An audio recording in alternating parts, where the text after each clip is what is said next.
Yeah, I can hear you too, Cora. Megan? Yes.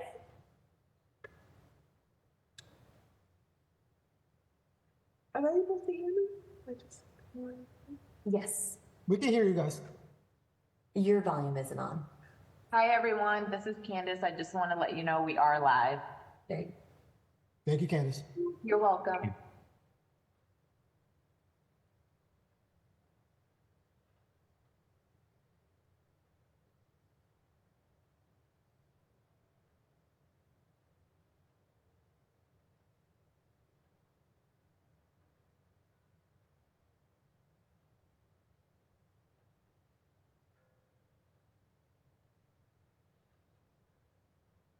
Hello. Morning. Hi. Are you aware of Gigi is sick, so I am stepping up as vice chair to chair. Oh, thank you so much. I was not, I think I saw once in my statements, thank you, Mr. Co-Chair, and I was like, what? It's okay. Happy to fill Yeah. in, make sure this happens. So. Thank you so much. I appreciate Yeah. it. So do you think we'll have, so having two panels? We'll have two panels. I mean, I think just bring them on all at once. And my questions are pretty direct. I have about 4 or 5 for the administration, 4 or 5 for the community. It shouldn't be a long conversation because it's very district focused. But it needed to be a public conversation. I mean, I think it's something that I could have set up a meeting, but sometimes you know how the district needs it to be a public conversation. So here we are. So instead of having two separate, I'll just basically, especially because it's virtual, I'll have everyone on at once, and then you can, I'll give you as much time, maybe not as much time as you need, but I'll, certainly, I mean, you can have my time or whatever, and you want to just go down the list, and we can start a conversation with everyone, I guess, if you're comfortable with that. Yeah, that'd be great. Thank you. I like when you laugh and you say you give me as much time. As I'm saying it, I'm like, oh, Jamie, yeah. Like, wait, yeah. What am I doing? No, I won't try to. I anticipate, definitely expected Council Braden to be here, but I don't anticipate a lot of my colleagues to be here because they know it's district focused, so it's fair that it's a short conversation. Good morning, Steve and Brian. Good morning, Councilor. Good morning. Morning. Morning, councillors. Good morning. Welcome back, Brian Chief Sweat. Nice to see you, Councilor Braden. I look forward to having a sit down with you sometime soon. Yes, I think that's on in the scheduling process. Very good. Thank you. Brian, I think I saw a tweet about you, something about you stole someone's name. There's a Richard Sweat. He's somewhat of a troll on Twitter. He says you stole his name. As long as it's not my uncle, because he's also a Richard Sweat in name. Oh, that's funny. Hey, everyone. It's with Candace. It's Jordan from Councilor Weber's office. Just letting you know that this is being recorded live at the moment. So just Candace wanted me to let you guys know. Awesome. Hi. I guess, Councilor, do you want to wait 5-10 minutes for more people? It's 03. I would say a couple for the other panelists, but not 10. Just like 10:05 we should start. Okay. Thank you.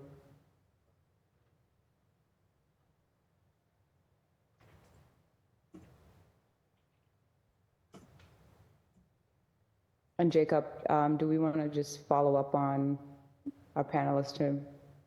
Oh, one more is here. So Mella's here. Morning, Mella. Good morning, Neil. Good morning, everyone. Morning.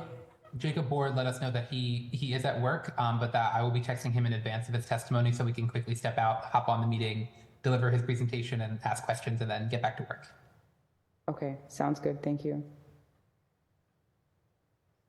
I think Hillary's not here either, Jacob. I'll be following up with her. Thank you. We'll just count because he has a presentation. I was wondering if he could go first. You want him to go first, or just Who has the presentation? Jacob? I think Oh. in my notes has a present. If he wants to, well, I mean, openings, and if he has a share screen presentation.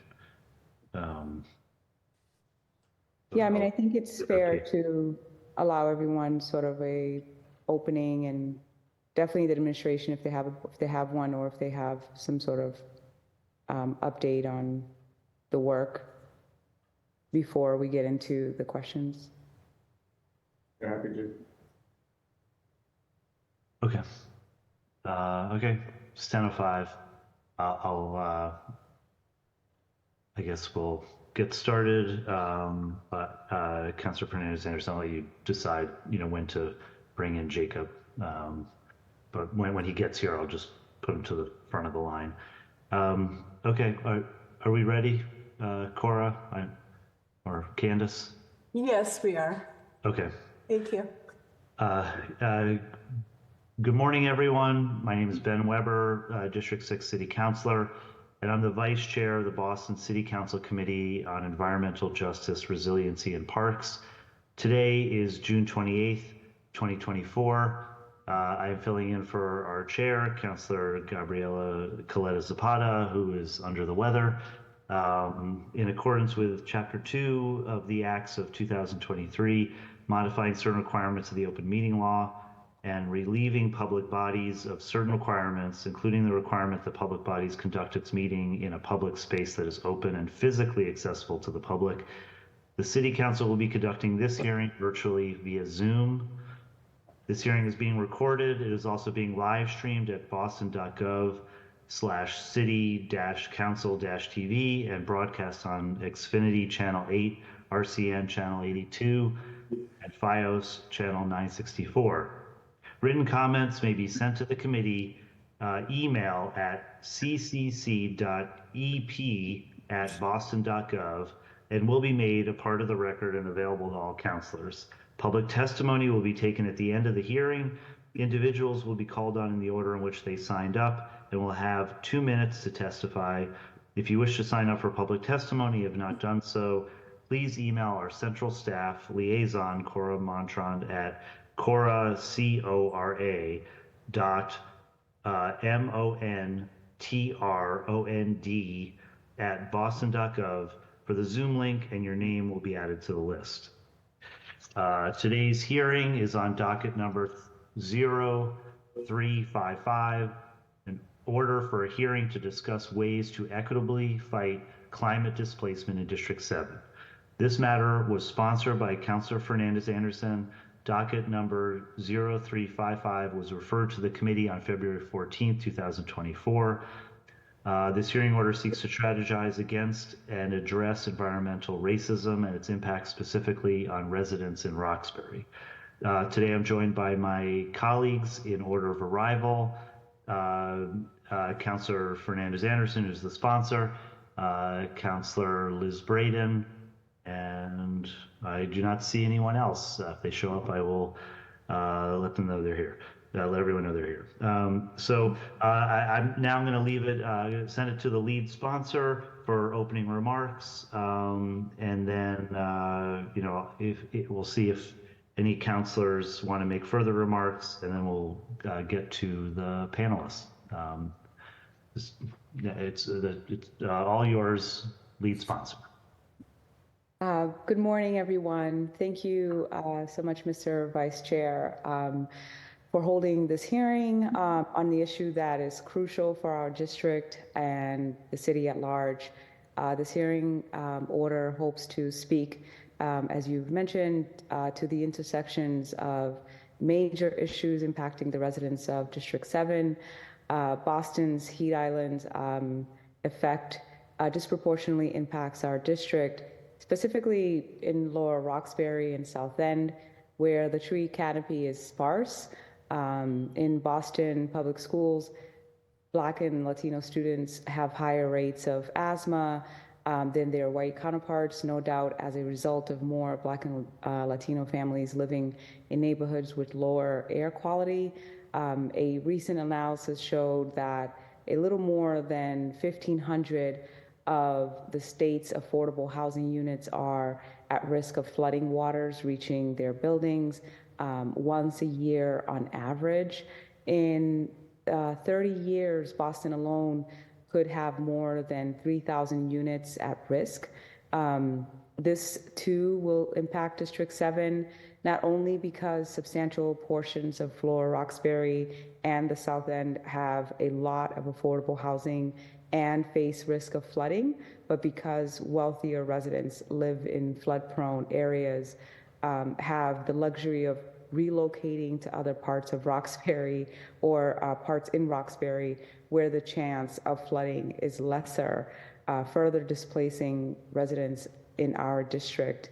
From the administration, we've invited members from the environmental department and from Parks and Rec to better understand how their work aligns with the city's overall mission of fighting climate change and displacement.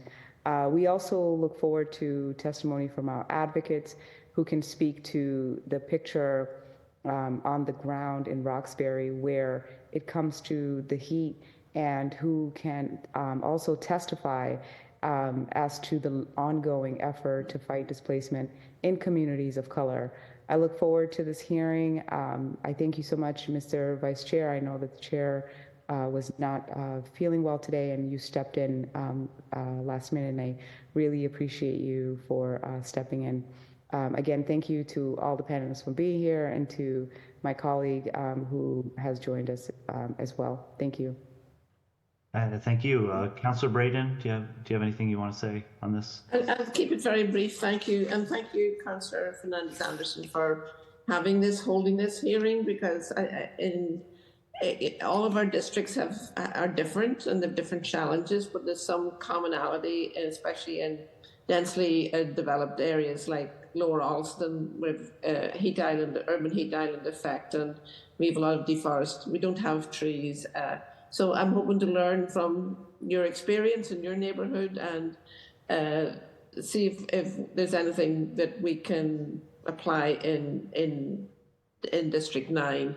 The flooding issue, I do remember back way back 2019, I think, or 2018, there was a hearing about Wedette Circle, and there was a lot of talk about the flooding risk in the South End and that part of your neighbourhood, your district, in the event of a big, like a storm Sandy or whatever. So, and talk about strategies to restore wetlands even down in Wedette Circle and things. So I think there's a lot of things to unpack and a lot of tools that we can explore, not only for your district, but for other parts of the city as well. So I'm looking forward to the conversation and hope to learn this morning. Thank you. Yeah, thank you, Councilor Braden. I don't see anyone else who's signed up or who's joined us. I'm happy to. Glad Councilor Fernandez-Anderson brought this hearing. I think there are. I think when you look around the city, you see certain neighborhoods are provided with less services. Just you look at the subway map and try to figure out why. There's so much inequity in our city, and what we can do to address that going forward. And this is it's a great issue to sort of point out sort of what has gone on in the past and what we can do to address that going forward, and just definitely dealing with environmental racism. It's something that we should focus on and see how we can make things improve things in District 7. And so I'm happy to learn here in this panel discussion and hearing. Yeah, seeing no other city councilors, we're going to have all the panelists come forward, and if you're here as a panelist, whether panel 1 or panel 2, just I guess we can I guess have if you have opening remarks, Councilor Fernandez Anderson, do you want to have leave them to have opening remarks, and then we'll go to questions. So we have been joined by I guess Chief Brian Sweat from the Parks Department, right? Is that your title? Chief Climate Officer with the city. Yeah. Sorry. Steve Bickerton, Deputy Commissioner of the Parks Department, is here. We have Todd Mistor, who's the Director of Urban Forestry with the Parks Department. I see, is it Aladine Joroff? Am I pronouncing that right? Director of Climate Policy with the Environment Department is here. We have Mela Bush-Miles, Director of Transit-Oriented Development, the Dudley Street Neighborhood Initiative is here. We have Jacob Bohr, who's a board member of the Franklin Park Coalition, and Neil Boyer, who's a resident of District 7. I believe those are all the panelists I see. If I have missed someone, I'm going to just, as I'm leaving it up to the lead sponsor, I know Mr. Bohr has a presentation, but I'm not sure how you want to, if you want to just go in order of arrival for statements. I think Jacob, sorry, Mr. Chair. Yeah, sorry, I meant to you, Councilor Fernandez Anderson. Oh, thank you so much. Jacob is nodding. I think that means he's okay with order of arrival, but if there are any time constraints for anyone, let it be known so that we can prioritize. But other than that, I think it's important that we hear from the administration on, everything Roxbury and South End in terms of, the heat islands or this issue. And then we can go to the community panels. Okay, yeah, that sounds good. I've also, I've been made aware that Dolores Randolph and Irene McSweeney from BWSC are here to answer any lead abatement questions, and Evangeline Maxwell Davis from ISD is here to discuss inspections. So I think we'll go in order of arrival. I think Chief Sweat, I saw you first.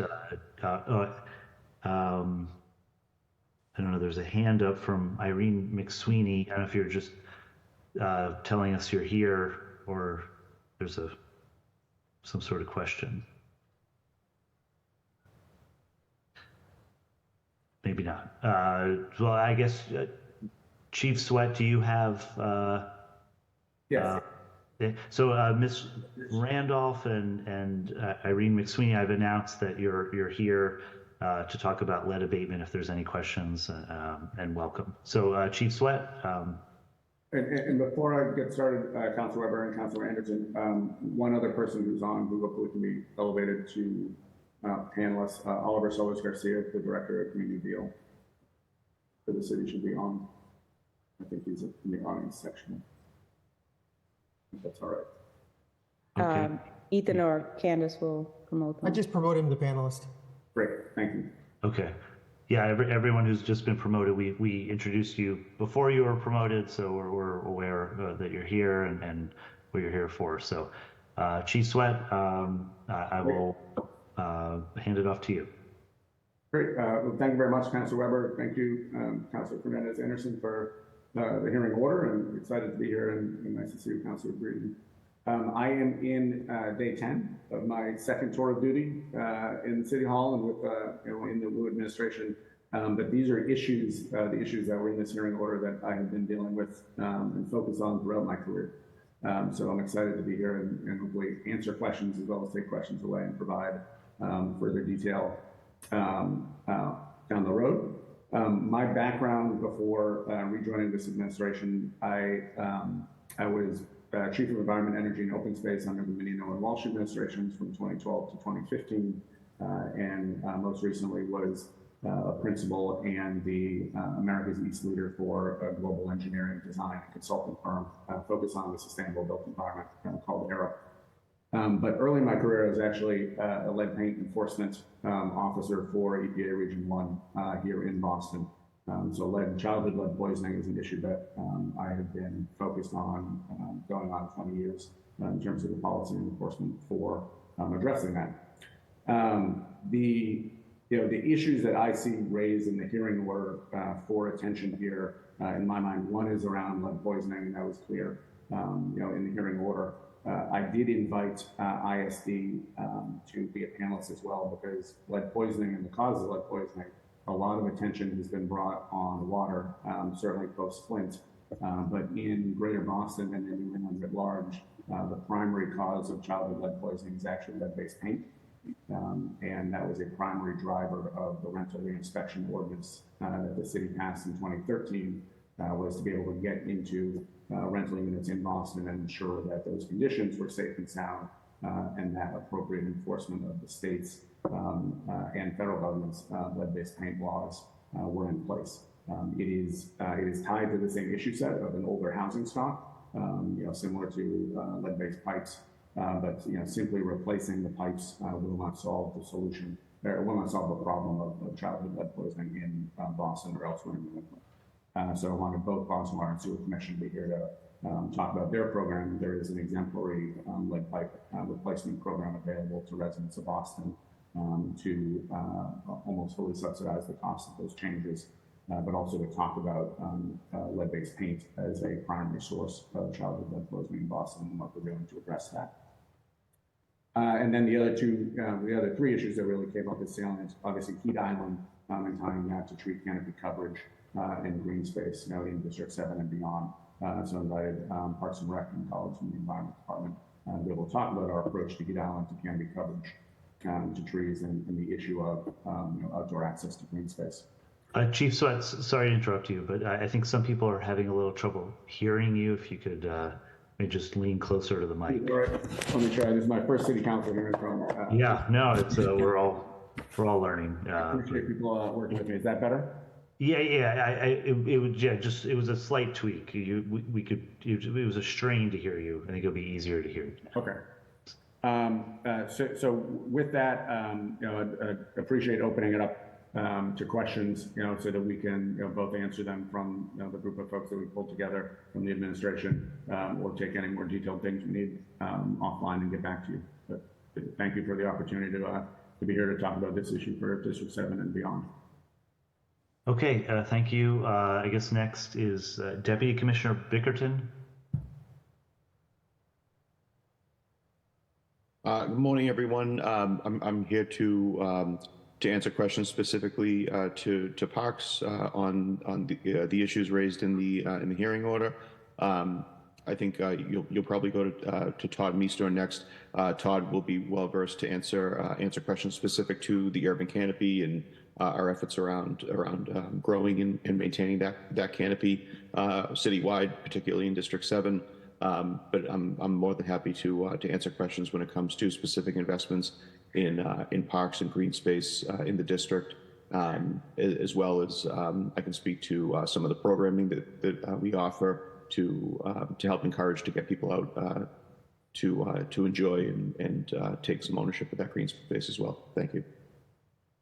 Okay, thank you. Yeah, Todd Mister, if you want to give a short statement. Good morning. I don't have any particular introductory statement. As Steve said, I am here to answer questions around our tree canopy. And again, specifically, the Parks Department went through a process of creating an urban forest plan, sort of a roadmap for the next 20 years. And that urban forest plan was released in the fall of 2020. So we've sort of been in the process over the last year and a half of increasing our capacity and focusing the work that we're doing, especially on putting equity first and focusing on environmental justice neighborhoods. So again, as the conversation goes along, I'm interested in hearing what the concerns are specific to District 7 and offering any answers that I can on the work that we've been engaged in and the direction we may be moving in the future. So thank you. Okay, thank you. And I apologize, Aladine Joroff. How do I pronounce that? Aladdin, you weren't far off. That was very far off, but thank you. Let's pull. Yeah, thank you. So I don't have many statements now. I'm here in large part to listen and learn the concerns and interests from the community and to think about how it relates to our programs and also what's happening at the state level and where we can try and seek support for city priorities. Okay, Ms. Bushmiles, again, if you want to pronounce your first name for me, I'm sure I messed that up too. Did we just lose you? Oh, no, you're still there. Your camera's off and you're muted.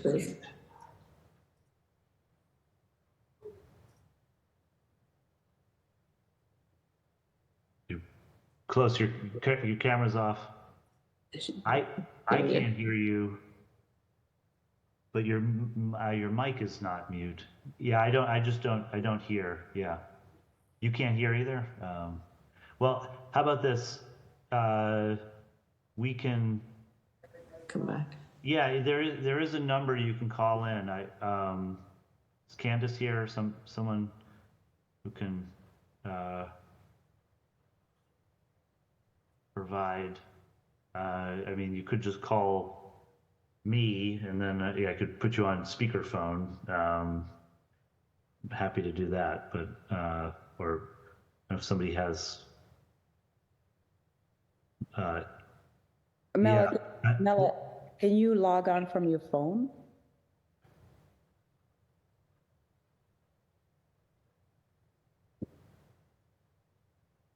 All right, Jacob will be contacting you to coordinate. Okay, yeah, Counselor, I'll leave that up to you. Yeah, we'll move on to Jacob. If you're here, if you have a presentation, I don't know if the Candace can make sure Jacob can share his screen. Mr. Chair, he should have access to do so. Great.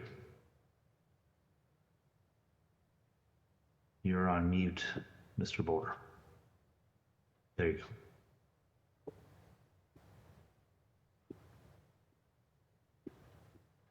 Oh, we can't hear you. Can you hear me? Yep, I can hear you now. Okay, fantastic. So I just threw a few slides together to just, well, help collect my thoughts, but I think it's helpful to see some pictures sometimes. So I'm going to talk about how investing in Franklin Park is critical to prevent climate displacement in District 7 and in really all the surrounding parts of Boston. My name's Jacob Bohr. I'm a Roxbury resident. I'm on the board of directors of Franklin Park Coalition. In my day job, I'm an associate professor at Boston University School of Public Health, but I'm speaking here in my community capacity. So this, it was actually fun putting this together because everything here is from the city website.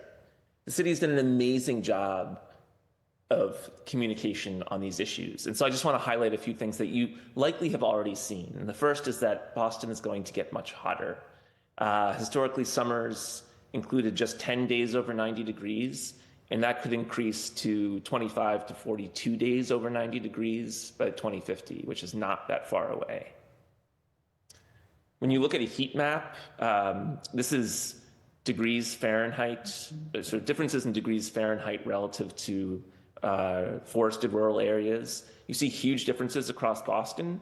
And you see that Franklin Park here, where the star is really the closest cool space for many environmental justice communities. District 7 is up here, of course. But Franklin Park is really, it's the access point to, a 10-degree lower temperature on very hot days. And that's a huge intervention that we have, right? And we've invested in it for 130, 40 years and just need to keep making those investments. I have the experience every day I live where that little purple house is. I have the experience every day of walking my dog up to Franklin Park, and I can attest to the difference in temperature. There is scope to increase investment. Boston spends less than 1% of its operating budget on parks. There's been a campaign in many major cities to try to increase the operating budget for parks to 1%.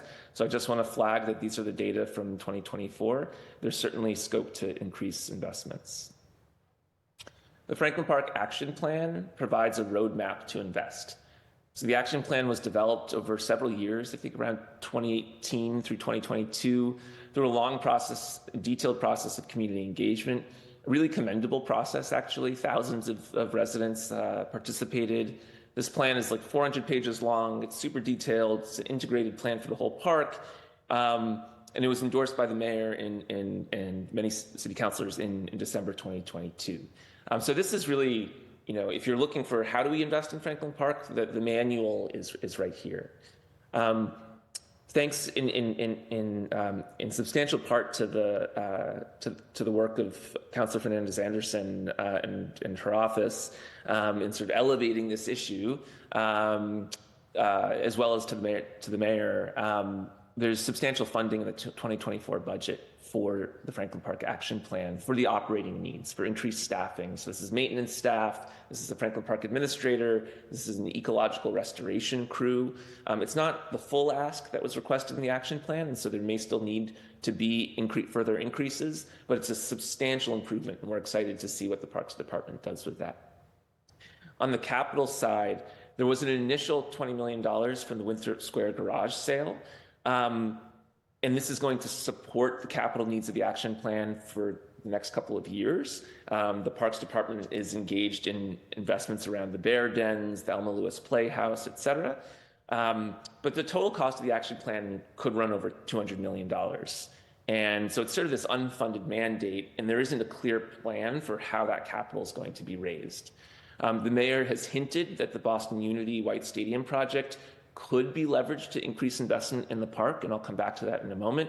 But that's something that if we're going to have this big project, we really need to use this as an opportunity to make sure that funds are coming in, especially from folks coming in from the suburbs with their tax dollars that we can't get otherwise, to support investments in the park. So what kind of investments are needed? Ecological restoration. The original trees, many of the big old trees are coming down. There's lots of invasives in the woodlands. There's a huge amount of work that needs to be done to keep these forests healthy. Secondly, the experience of park users could be greatly improved by additional water fountains throughout the park, more benches in shady places, just making the park more usable for people seeking its coolness. More walking paths through some of the woodlands. So the wilderness area has great walking paths, but other areas like Long Crouch Woods, which is right below abuts Seaver Street on the sort of D7 side of the park, really has very few walking paths through the woods, and really that infrastructure could be improved. Keep cool destinations like a nature playground or a splash pad. There's lots of ways in which the park could be enlivened from a kind of climate, making it a resource for people seeking respite in very hot weather. And finally, improved access points from surrounding communities. Of course, as the value of being close to Franklin Park rises, so too will pressure on housing costs around the park. And this, of course, is already happening in terms of gentrification in the area. And so housing stability interventions, economic opportunities for local residents also need to be invested in. I think one other point that I would emphasize is the importance of linking public transit to the benefits of the park, so that the benefits of the park aren't just to direct abutters, but to the larger community. And this is, the free buses have been really helpful, but this is an example in this picture of a recent infrastructure project that kind of really missed the boat in terms of an opportunity to create a gateway to Franklin Park. This is the This is the new bus station that was built at the intersection of Seaver Street and Walnut Ave. And this is a major entrance to the park right here. There's an old sort of historical sign. And when you're at this bus station, first, the bus station could have been called Franklin Park. There could be signs and walkways that get you from here to here. We could be bringing people into the park, you know, from here, because there's no Orange Line station that's closer than a 10-minute walk. And so, you know, there's things like this that we really should be thinking about across agencies or across departments within the city to make sure that we're increasing access. And finally, there's been a lot of discussion about the White Stadium project. Franklin Park Coalition has not taken a stand supporting or opposing the project. We've really tried to convey where community feedback is, the wide diversity of community feedback. It's been in the news that there are community members who are opposed, but there are also lots of community members who are really supportive of this project if done right. And so we've been working closely with BPDA and the Parks Department and the mayor's policy team around the details in this project. And we need City Council's help to make sure that the commitments that are made in this project are elevated and that they're also met. And the relevant commitments to sort of environmental, climate resiliency and displacement in D7, I think are around these buckets, around the jobs and construction and operations and making sure that those actually go to local residents, investments in the park guided by the action plans. This is not just a stadium project, but it's an investment in the park. That those investments are funded by a capital campaign, a new Franklin Park Preservation Fund or something like that, that can use people coming in to use the stadium as a fundraising tool to try to generate capital to pursue some of the city's aims, in addition, of course, to increased budgetary funding, improved access from surrounding neighborhoods, and finally, improved park-wide governance structures. So there are all these different operators in the park, and there needs to be some coordination and some, you know, who mows this little patch, or how do we organize our schedules, or what's the vision for 10 years from now for how we're investing in the action plan. And so we've been speaking with the mayor's policy team and with the Parks Department around park-wide governance structures that were called for in the action plan, and trying to really leverage the stadium project as a kind of catalyst for both these governance structures and the capital campaign that's required to implement the broader action plan. So I wanted to kind of frame the project in those terms, because a lot of the conversation has been about the details of traffic on this street or that street, but there's some real potential benefits if we really hold their feet to the fire and make sure that there's delivery on it. And of course, we also need to ensure no adverse impact on the park in terms of current uses, traffic concerns, et cetera. So I will stop there and happy to take any questions. Thanks so much for the time. Thank you for the presentation. I guess, I don't know if, let's go with Mr. Boyer from District 7. Sorry, Mr. Chair, Oh. Can we promote John Smith to panel, please?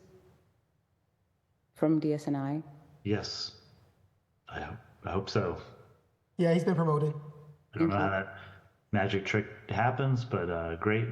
It looks like John Smith is with us. We're just going through short opening statements. So we have District 7 resident Neil Boyer. Thank you, Councilor Weber, and thank you, Councilor Fernandez-Anderson, for sponsoring this hearing. I would like to raise your attention to 3 issues. 2 of them are public health issues. The first one is the issue of lead, and as was mentioned on the docket, we know, the Biden administration and EPA have identified, lead as a major public health issue. So my question is, in so much as Boston Water and Sewage knows the various housing in District 7 that are connected to lead water lines, and we know that lead water lines contribute to lead poisoning. For those households that are connected to lead water lines, why aren't households at particular risk, nursing moms, pregnant women, children under 5, will they be provided with lead water filters? until such time that, lead pipes are removed. That's the first public health issue, related to the docket. The second one is when we look at, public health in terms of gas stoves, and we know, there's been substantial evidence of the link between gas stoves and asthma. The city recently received $1 million from EPA to launch a pilot project on replacing gas stoves in 80 apartments in Dorchester. My question is, in so much as we know that, children living in households that use gas stoves for cooking are 42% more likely to have asthma, that on average, households with gas stoves were exposed to nitrogen dioxide concentrations 190% higher than those with induction stoves when cooking. We have studies from 2022, we have studies from 2023, looking at, the impact of gas stoves on asthma. So my question is there coordination between the Boston Public Health Commission, Boston Medical Center, neighborhood clinics, Boston Public Schools health offices, and other relevant actors to compile a list of households with asthmatic children living in BHA-supported housing? And if the list has not been compiled, will such a list be compiled? And will BHA prioritize these units for immediate gas stove replacement? And finally, on the issue of asthma, the city received its $1 million from EPA.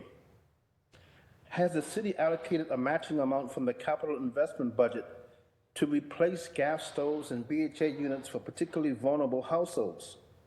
Children who have experienced one or more emergency room visits for their asthma, pregnant women who are asthmatic, children under 5, etc., in Roxbury and D7. So one component of the public health issues, the urgent public health issues, related to exposure to lead, related to exposure to asthma triggers. Now, when we talk about displacement, we can't talk about climate change displacement without talking about the issue of affordability of housing stock. And affordability in housing stock is also linked to employment generation. Now, we know that, Governor Healy has talked about Massachusetts being a climate technology center for the world. We know that Mayor Wu has talked about, the importance of climate resiliency in Boston. Yet when we look at, all the things which need to be done in terms of making Boston a climate resilient city, whether that's, replacing all the gas stoves that I mentioned earlier, whether it's constructing, EV charging units, whether it's looking at transit corridors, etc. Most of this work will be done by unions. But when we look at unions in Massachusetts, in 2018, 23 Massachusetts unions filed data into the system, and these unions reported having 19,335 members, 86% of whom were white, 5% are black, and 7% Hispanic. These figures are taken from a WGBH article. I believe it's the link is on the written comments that I've submitted. So my question is, if we're talking about climate displacement, we have to look at how do we generate employment for our youth, particularly our youth living in places like Roxbury. How can those youth,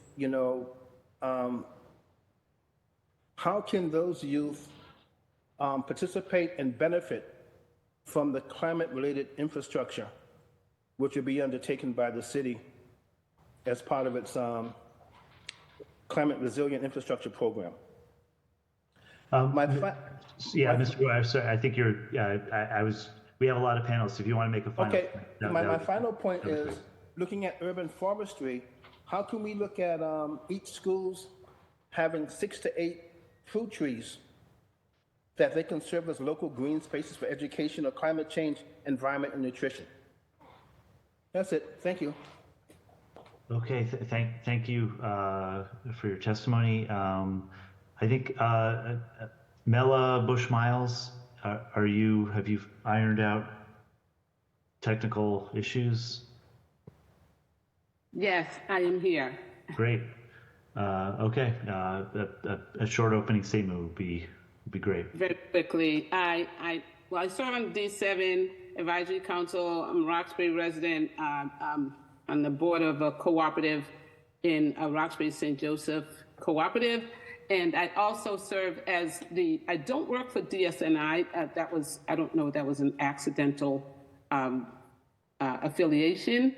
But I am the co-chair of the Fairmont Indigo Transit Coalition, and I'm a consultant working on transit justice with Action for Equity. And that's my introduction. I don't think I'm up for my statement yet. Thank you. Okay, yeah, thank you very much. I think we'll have questions, and so you'll have a chance to participate that way. I don't know. So we have Oliver Sellers Garcia from the Green New Deal director. Do you have a short statement, or would you rather wait for questions? I'm more than happy to wait for questions. I'm here to support the team. I'm already eager to answer some questions that have already been mentioned. It's a pleasure to be here and talking about such an important topic in my neighborhood. I'm also a resident of Roxbury, so thank you. Okay, I just before we go further, I'd like to note that we've been joined by Councilor Ed Flynn, and I have received an absence letter from Councilor Henry Santana. I'm just going to briefly read this into the record. He writes, "I regret to inform you that due to a prior commitment in the community, I'm unable to attend today's hearing to discuss ways to equitably fight climate displacement in District 7. I am grateful to Councilor Fernandez-Anderson for sponsoring this matter and the chair for scheduling this hearing. To the exposure to lead-tainted drinking water, limited green spaces, and environmental systematic inequalities disproportionately affect the health, well-being, and future prospects of these communities. It is imperative that we find effective ways to mitigate these effects. I look forward to reviewing the committee's report and recommend next steps. Sincerely, Henry Santana." In terms of the other administration people on the panel, I think we'll leave it to direct questions. John Smith has joined us as the executive director of Dudley Street Neighborhood Initiative. I don't know if you have a short statement. Good morning. Thank you, Councilor Weber, and I really want to thank Councilor Kanya Fernandez-Anderson. Yes, the something is the Dudley Street Neighborhood Initiative, also known as DSNI, and through our community land trust, we control over 30 acres of land in the Lower Roxbury area, which includes also urban farms, over 200 units of housing. And we have started working on a climate resiliency plan, working in alignment with our Councilor Fernandez-Anderson, and really looking at public health and safety, community energy cost savings, improving the local air quality, really thinking about economic stability and job training for the residents in that area. And also, really providing resources and materials to kind of educate folks about climate and how it's changing and what the impacts could be, we continue to promote in terms of our community cohesion and social equity. So looking forward to being a part of this discussion moving forward. Thank you so much. Okay, thank you. I think we're good on opening statements. I'd like to now just hand it over to my council colleagues. As the sponsor, I think let's start with 7 minutes for questions. I'm probably going to cede my time to you, sponsor. So if you just want to go ahead and let's see how far we get. Thank you, Mr. Chair. And again, thank you all for your statements. Jacob, Mr. Boer, really appreciate your presentation there and how it aligns with the work already being done, but the opportunities available and that you see that we could continue to advocate for. To the administration, can you talk about, and again, I'm just going to ask questions and not specify who should answer, but may the best man or woman answer. Can you talk about your departments or how your departments have partnered with the Mayor's Office of Housing, specifically when it comes to some of their green initiatives, and specifically about the Healthy and Green Retrofit Pilot Program, but also about any partnerships you have forged between your departments? Oliver, you want to take that one? Yes, I'm happy to, Councillor. That is a great question and a wonderful program that I think just the name itself makes clear the orientation of what could otherwise be just a energy efficiency and decarbonization project to be very much oriented toward the health and well-being of residents. So I will not go on too long, but I will say that a huge part of the Green New Deal and environmental agenda has really taken the form of partnerships and programs across the city in many different agencies that are really finding a much bigger place in the delivery of climate and health and well-being solutions, in part funded by the federal funding that has become available over the last few years. And the Healthy and Green Retrofits program that you mentioned comes from our COVID recovery funds. We're so fortunate that we are a city that was able to use our COVID funds really for bettering and creating programs such as this.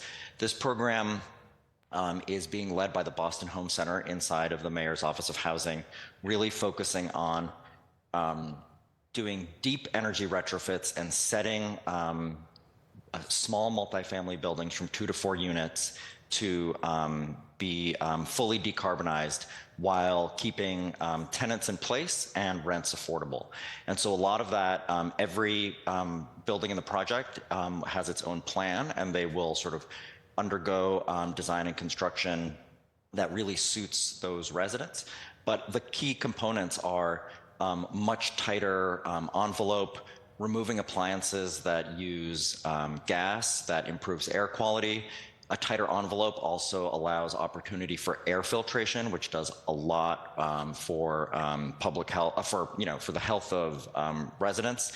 And I'm very happy to say that this is a program that has received, let's see if I can get you the right number, but a good number of applicants from Roxbury specifically, and they're now in the process of doing income verification and additional work with resident landlords, because these are all for buildings where, you know, a landlord might live on the ground floor and tenants upstairs, to see who is a good match for this program. And it's really, I think, going to set a standard for how a city program, Boston Home Center, that is loved in the community can really start providing new health and energy services to the folks in Boston.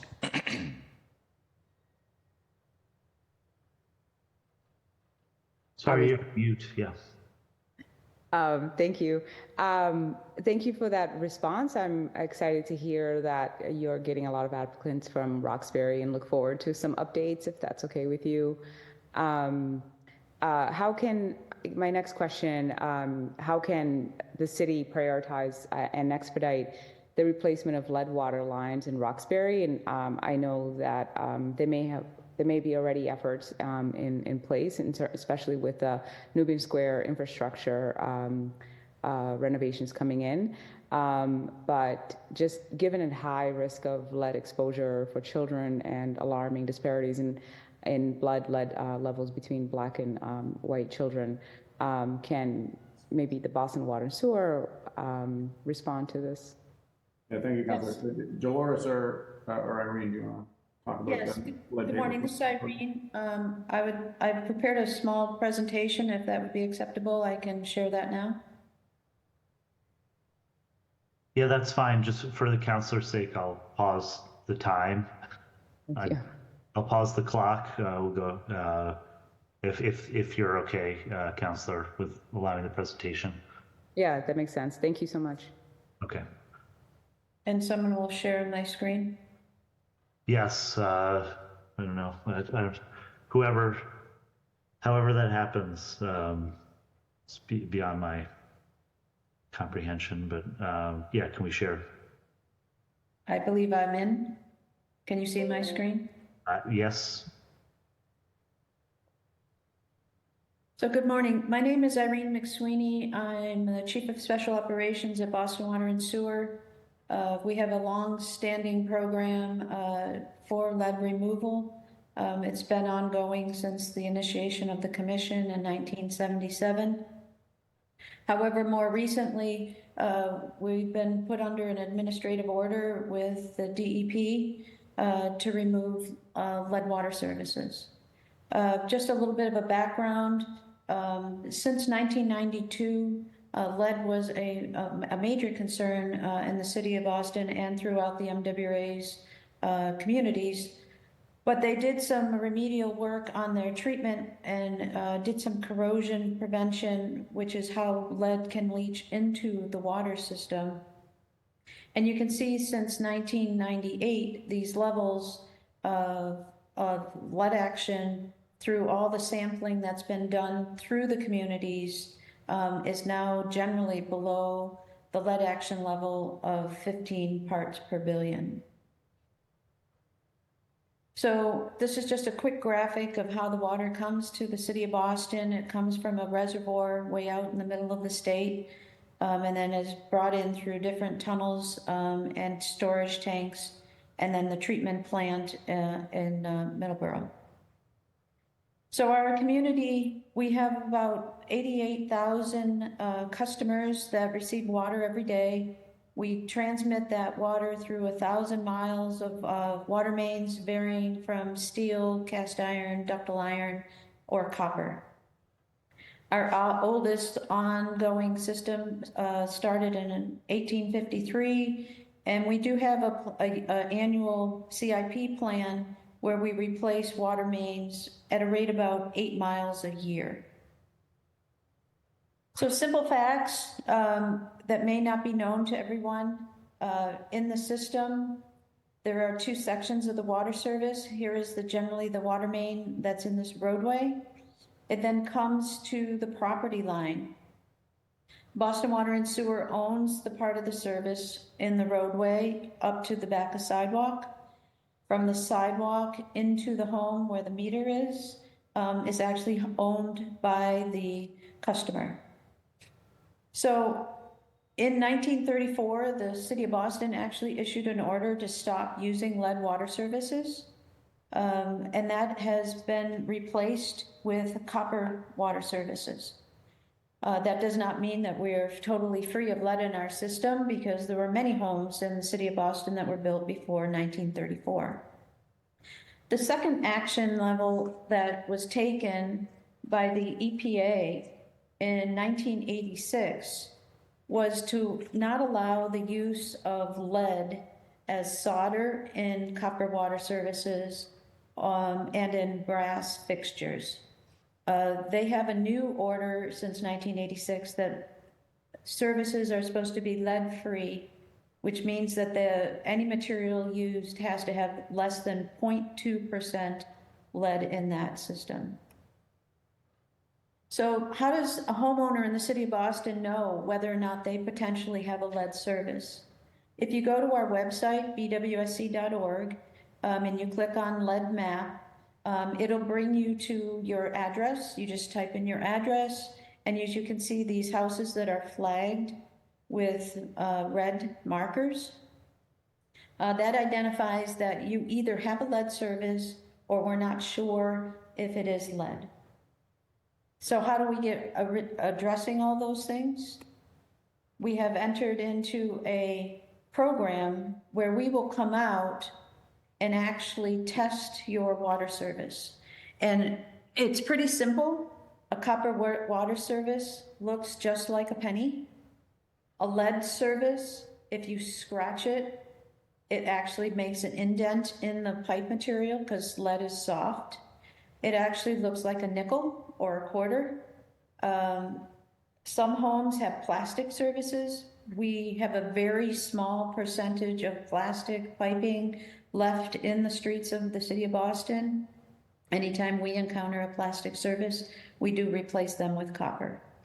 So we can come out, we schedule scratch tests 365, 24/7. We have people that can come out and do that to confirm what material type there is. The important thing to do is that the lead pipe can be before the meter. That's where we are most concerned. However, people can still have lead piping inside their home after the meter, which would be totally owned by the homeowner. So as I mentioned earlier, we went into an administrative order in October of 2021. That is because when we do our 33 samples that were required by the DEP each year, our lead action level was above the 15 parts per billion.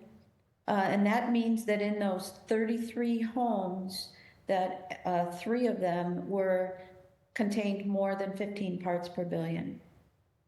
So what we agreed to is that we would do an inventory request within our own system, that we would replace at least 300 lead services a year and investigate 700 of those services. As you can see in our chart from 2021 we had a mailing that went out to approximately 6,600 customers who in our system we identify either as being lead, other, or unknown. Once we figure out what those homeowners were or businesses, 985 people asked for a scratch test to be done in 2021. And as you can see, as the program has continued, less and less people are responding to those requests. The good news is, though, that when we do those, we're finding lead services and we're replacing them. So each year under the administrative order, we have exceeded the lead service replacement program.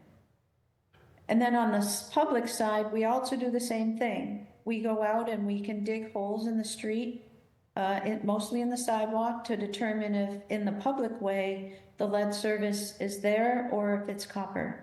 And again, as you can see, we have been very productive in meeting our goal of doing these investigations. So I went and did some research based on what we did in each district.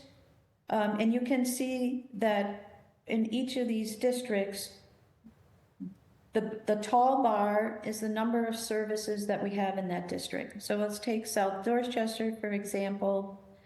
There were over 10,000 customers in Dorchester. Of the 10,000 addresses, 356 of them, we are not sure what material type there is. So only 3.3% of those in South Dorchester, we do not know what the material type. If we look at Roxbury, we have about 7,900 customers. Only 277 of those addresses on the public side, we are not aware of what material type they are, or 3.5%. So citywide, of those 88,000 accounts, only 3,686 on the public side, we're not aware of what the material type is. So what do? We then go and we look at the private side. Of those same 88,000 accounts, we have 6,600 accounts initially in our program that we did not know what the material type was or were identified as lead. So 8% of our system. So then we've started our investigations, and we have been very good success. We now currently only have we've done 2,100 investigations in the last 4 years. Of those, only 213 on the public side were found to be lead, which is a great thing for the city and for our customers, that the amount of lead service on those unknown locations is actually down around 10%. And when we find a lead service on the public side, we coordinate with the homeowner because we need to turn off their water service for that one day. And we have a contractor or a commission crew goes out there and then replaces that service. On the private side, it's much more difficult doing these investigations because we actually need to get in the person's home. In the last 4 years, we've done 1,471 investigations. Of those, 471 were lead, or 32%. The good news is that in addition to those that we believe have a copper service, if a homeowner wants to make sure that it is copper, we will go out and do those investigations as well. So overall, citywide, we've done over 3,000 investigations in the last 4 years, and we have found some services that are lead, but that brings the total number of lead services on the private side down to 25%. So what do we have left to do? On the private side, you can see these are the number of remaining services that we need to investigate. We still have 4,000 to do of the 6,600 original ones. While we're doing that investigation, physical investigations, we've been going back into our records that resolve all the way back to Public Works. And we have been finding some records that show that we had replaced the copper service. It's just that the data hadn't been updated in the database. And then we're doing the same thing on the public side. So of the 3,600 that were unknown in the original timeline, we only have 1,000 left to do to investigate. How do we investigate those? On the public side, it's much easier. We have a contract right now out to bid where we've identified 700 more addresses where we're going to be doing those investigations. So I won't run that service. So this is how we do the scratch tests. When the pipe comes in through the floor or through the wall, before the meter, we test over here.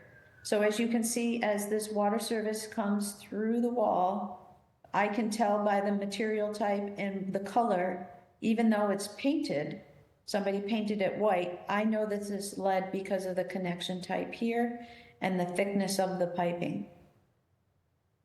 So this would be a service that we would then enter into an agreement with the homeowner to replace that lead service.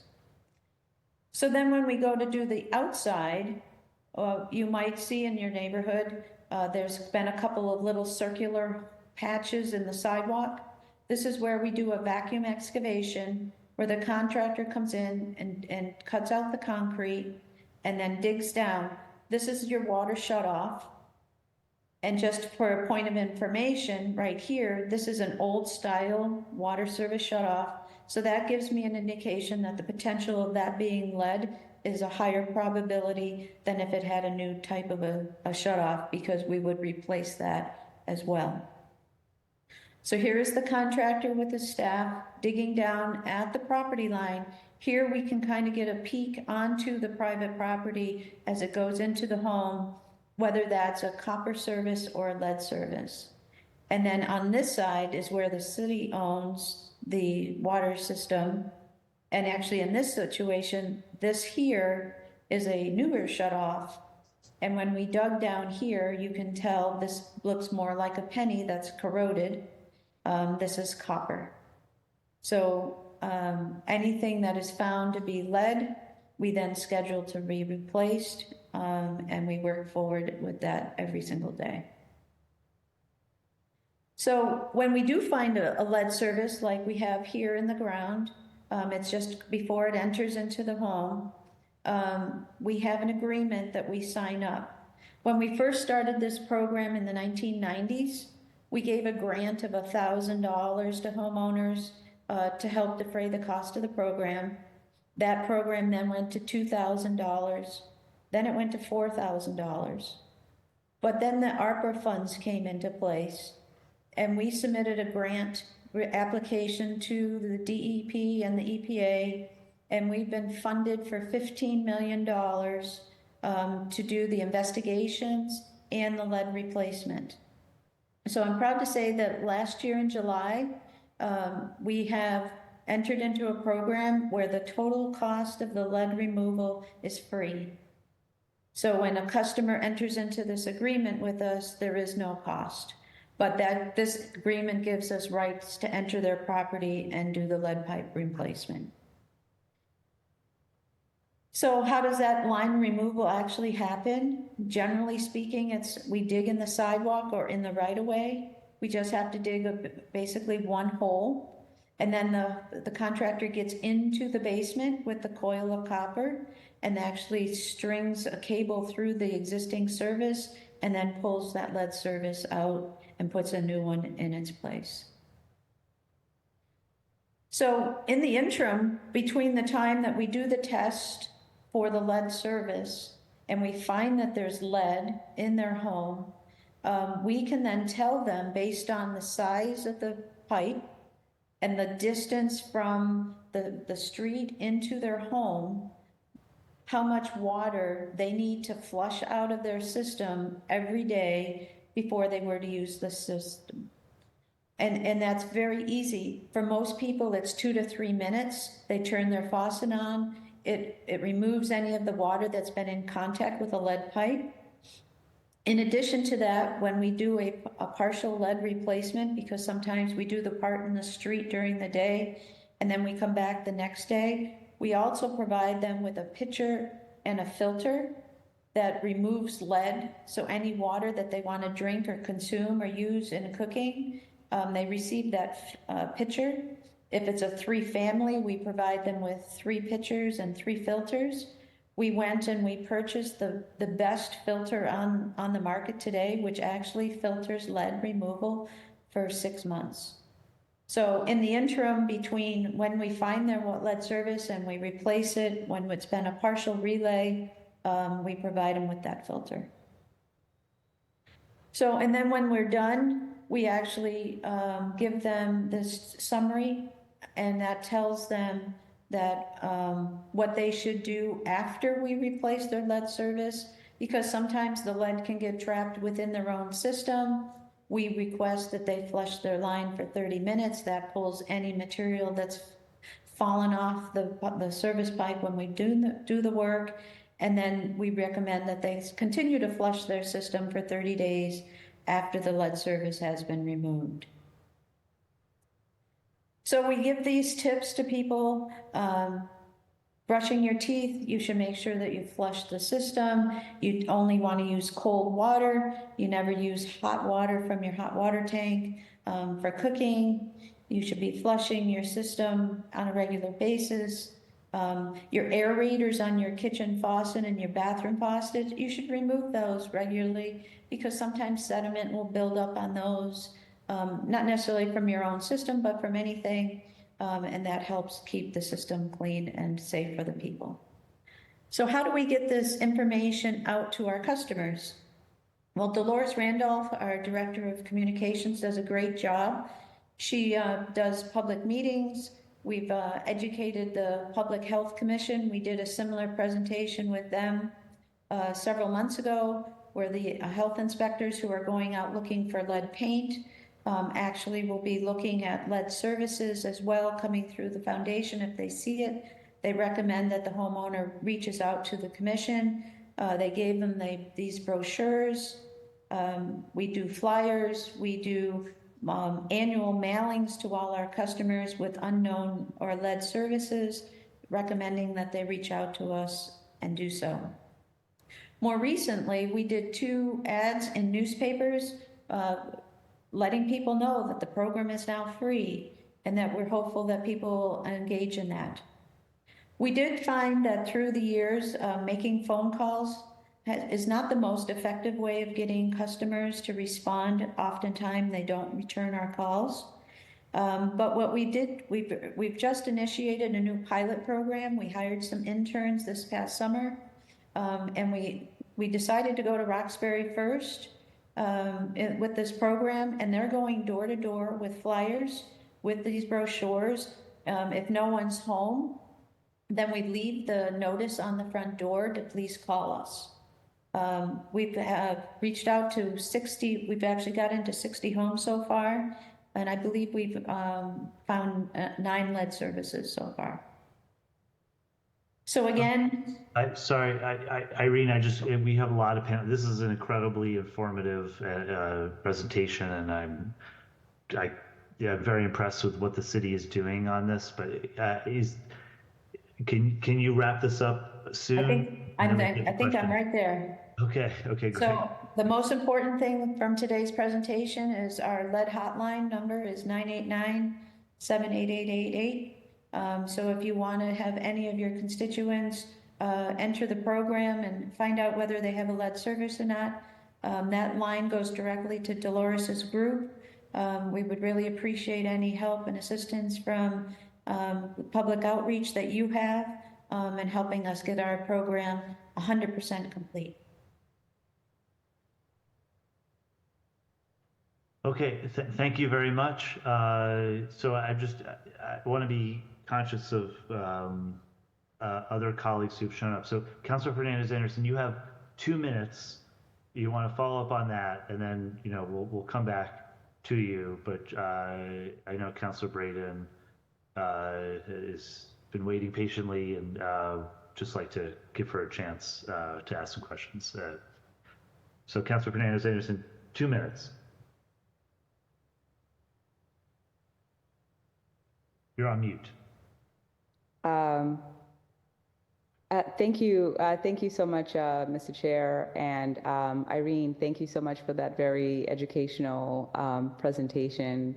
I was sitting here smiling because I was like, Irene is not used to hearings, and we have very limited time, but I was really thoroughly enjoyed it. So educational. I appreciate it. It does appear that Roxbury, in terms of ratio by population and the investigations and lead found, has been a little bit behind schedule historically, but now catching up because you guys are prioritizing Roxbury and South End, or could be parts of Lower Roxbury, I'm not sure.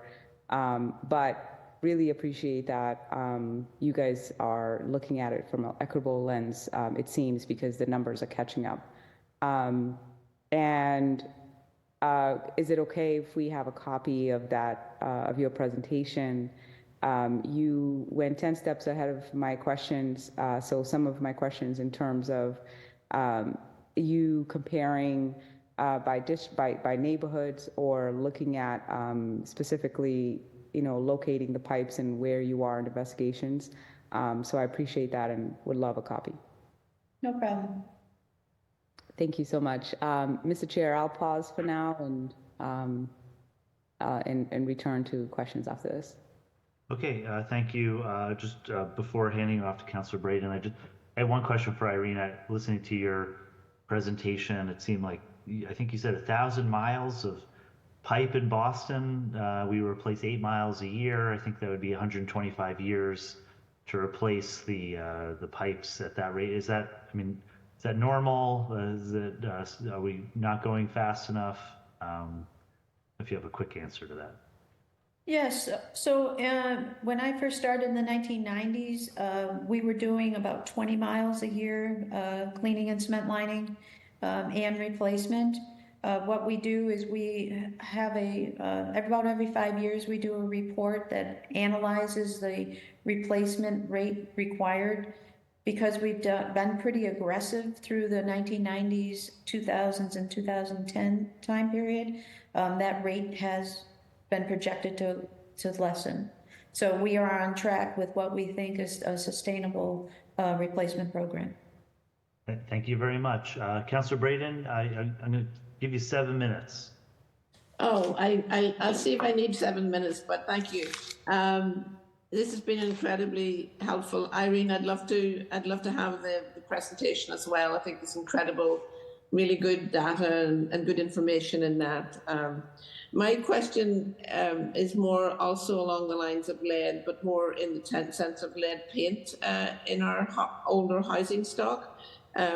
I do get calls, like we are frantically trying to find rentals for a young family recently, and we found a home, but then the owner said that it wasn't de-leaded, and they wouldn't, not that they said they wouldn't rent, but that the family would have to sign off on a sort of a waiver to say that they knew it was not de-leaded, and that they would take, so it's sort of a fuzzy area, and I know that when we have such an incredible housing crisis, the people that are sort of in the most challenging position, first of all, from the cost of the housing, but also finding homes that are de-leaded for families is really a challenge. Can anyone speak to that issue? I'm sure we have a lot of houses that were built in Alston, Brighton, that were built between 1900 and 1930, and I think the de-leading issue is a big problem.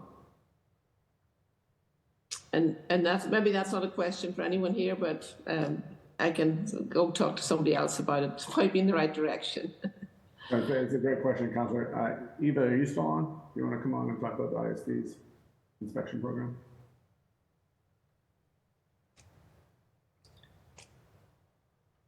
Are you speaking to me? Sure, yep, we can see you now. Hi.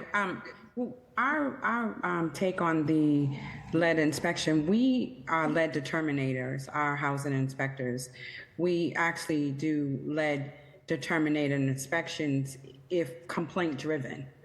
So if a occupant calls in, they have a child 6 or under, we go out and determine if there's lead in the unit by testing wood surfaces, as we use a sodium sulfide solution to test to see if there is lead in the unit.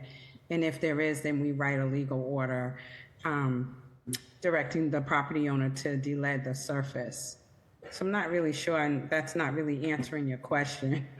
No, I think it's more, is there a way that we can be more proactive to try and support, like someone spoke about the owner-occupier who rents out their second or third unit in their house, to support folks to be more,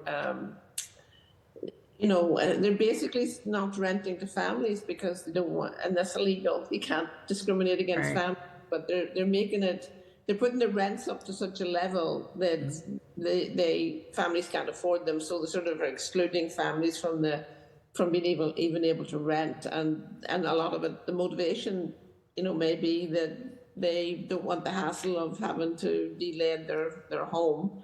Are there programs like to make it more, like incentivizing de-leading, to be more proactive in encouraging homeowners to de-lead so that they could house more of our families, and families would have more rentals available?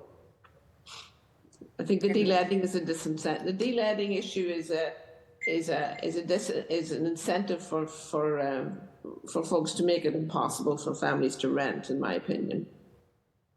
Yeah, I agree. I think public health would be a better place to start to get that answer on motivating property owners to probably de-lead so that we can get younger families into properties like that with, housing occupants like that.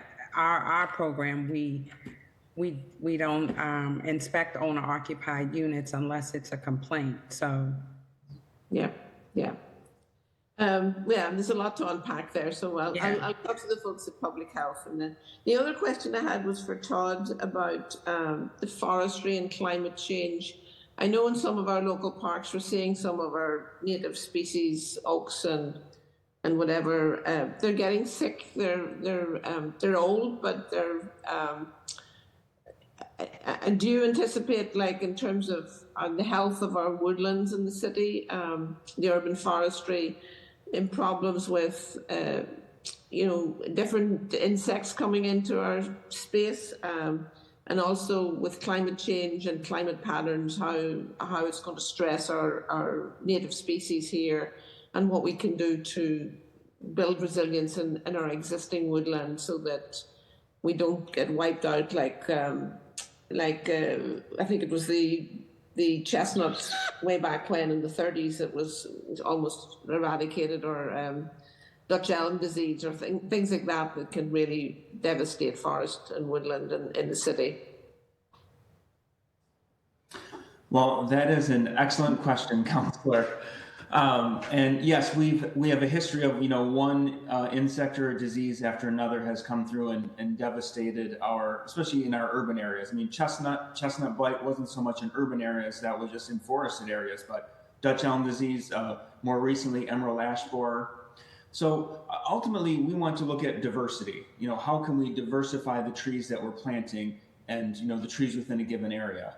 But just looking towards the future, certainly nobody knows what the situation is going to be 20 or 30 years down the road, what insect is going to be causing damage in our part of the country, or what the actual climate will be. Again, we have lots of models telling us that. And so as understanding those models and where we might be headed, as part of the urban forest plan, we actually did some research, and there is some kind of recommendations of which tree species are well suited to do better in our projected climate in 2030 or 2050 or beyond. So we can kind of look at that and what species are projected to be less suited for our climate in 30 or 40 years. So we certainly take into account some research like that. Again, not knowing what the future is going to bring, the best way to sort of hedge our bets is that link to diversity. We want to be experimenting with new species in any way we can. We want to, be faithful to things that are native to the area, native to the region, native to this part of the country, however we want to look at native. But again, we don't want to be afraid of trying new things or looking towards the future, because truly for that tree to be beneficial for the neighborhood, we want it to be there 50, 60, 70 years or more. So we really have to, in some ways look into the crystal ball and predict what will be there. So I would say our strategy is, again, understanding the science around there now and the models of, what the climate will be decades in the future, and ultimately looking for a diverse palette out there in any chance that we get to increase the diversity. That is our approach. Thank you. Councilor Braden, that is 7 minutes. It's my 7 minutes. I don't, Very good. Thank you. I always think 7 minutes are longer than they actually are. Thank you so much. Thank you both. You made it. Okay, so it does not look like Councilor Flynn is here. I have one question, and then I'll hand it back to the sponsor. For parks, you were talking about the tree canopy, but I think in the budget process, we have a hand up. Mela, do you have something? Oh, real quick. I didn't make an opening statement about some of the issues in D7, but this lead and tree canopy discussion is very important to us. We had a lot that went on in Malcolm X Park and trying to save the trees there. More trees were planted. But one of the things that we were concerned about in the parks is microplastics and turf fields as they're deteriorating, being replaced. Recently, there was a turf field sorry, I forgot my camera was off. A turf field in Ceylon Park that was replaced, and the turf that is not recyclable, and they replaced it with more astroturf and not with natural grass. That's increasing the microplastics. It's increasing the deterioration of those fields, causes kind of a cousin to asbestos to be released into the air, and these carcinogens and asthma triggers and things, and the heat that comes from those fields needs to be addressed. They just put in a new one when the city had said they wouldn't be installing any new ones, but they said that it wasn't new because they replaced an old one. So I just want to see what is the city doing about when these fields that they've already installed deteriorate and have to be replaced. Would the city be moving more toward the natural sod and grass fields so that we're not having more and more microplastics, which are just destroying our bodies? And that's an issue in D7, as well as the urban heat islands and the heat that comes from those. Okay, well, thank you. And Mr. Boyer, if you could just, at this point in the hearing, you know, we're making sure councilors can ask questions of the panel. You know, we can come back to your questions. I think obviously, Mr. Boyer and Ms. Bushmiles, you have very good questions. If you just allow us to get through the questions we've asked, and I think that's more. I don't have a lot of questions. This is the sponsor called this hearing, talking about District 7. I really, you know, want to give her a chance to get through everything. But my one quick question for Chief Sweat, you know, maybe Deputy Commissioner Pickerton, is we heard a lot of, we're talking about the tree canopy, and we have you know, talking about staffing. You know, we obviously, and this is for Todd Mister as well, like what is the plan for how to get more trees? Obviously, we want them to be planted, but we need to hire people, we need to contract with people. You know, how are we going to cut through this fact that we just got, you know, vacancies that we can't fill? You know, have you thought about that and how to actually get you know, we want to put money into the Parks Department, and it's just, you know, if we can't hire people to do the jobs, then that's, you know, it's just money that could be used elsewhere. So Chief, maybe it's for you. Yeah, is the question, Councilor, more on the staffing side or on the tree planting side? It's not. Yeah, it's not less on the science side, but how physically are we going to make sure our Parks Department has the people who can plant the trees, you know, prune the trees, treat them, make sure they're, you know, going to survive. And I see that as a problem with parks that we need to work on. And I just wonder if you have thoughts. Yeah, let me give a bit of a preamble and then turn it over to Steve for more details. You know, the implementation of the urban forestry plan, you know, we have numbers that we can share on District 7 and beyond in terms of how we're making progress on planting the trees themselves, and, you know, in particular prioritizing environmental justice zones and areas that have experienced historic redlining and extended heat events and have low canopy coverage. So we are being strategic about where trees are being planted. At a high level, the planting of the trees themselves isn't necessarily the problem. It's the maintenance and the health of the trees over time, and you know, making sure that they live and thrive, and increasing the average age and the success of trees. So that's where, because we can contract to have trees planted, but that's where the issue of, you know, tree maintenance and canopy coverage and growth of the urban forestry is critical. Steve, do you want to come in and talk about plans on hiring and where we stand on staffing? Sure. I think you know, like many other city departments, we do struggle with filling vacancies, particularly in the last few years, and particularly in very specialized positions such as folks with arborist certifications.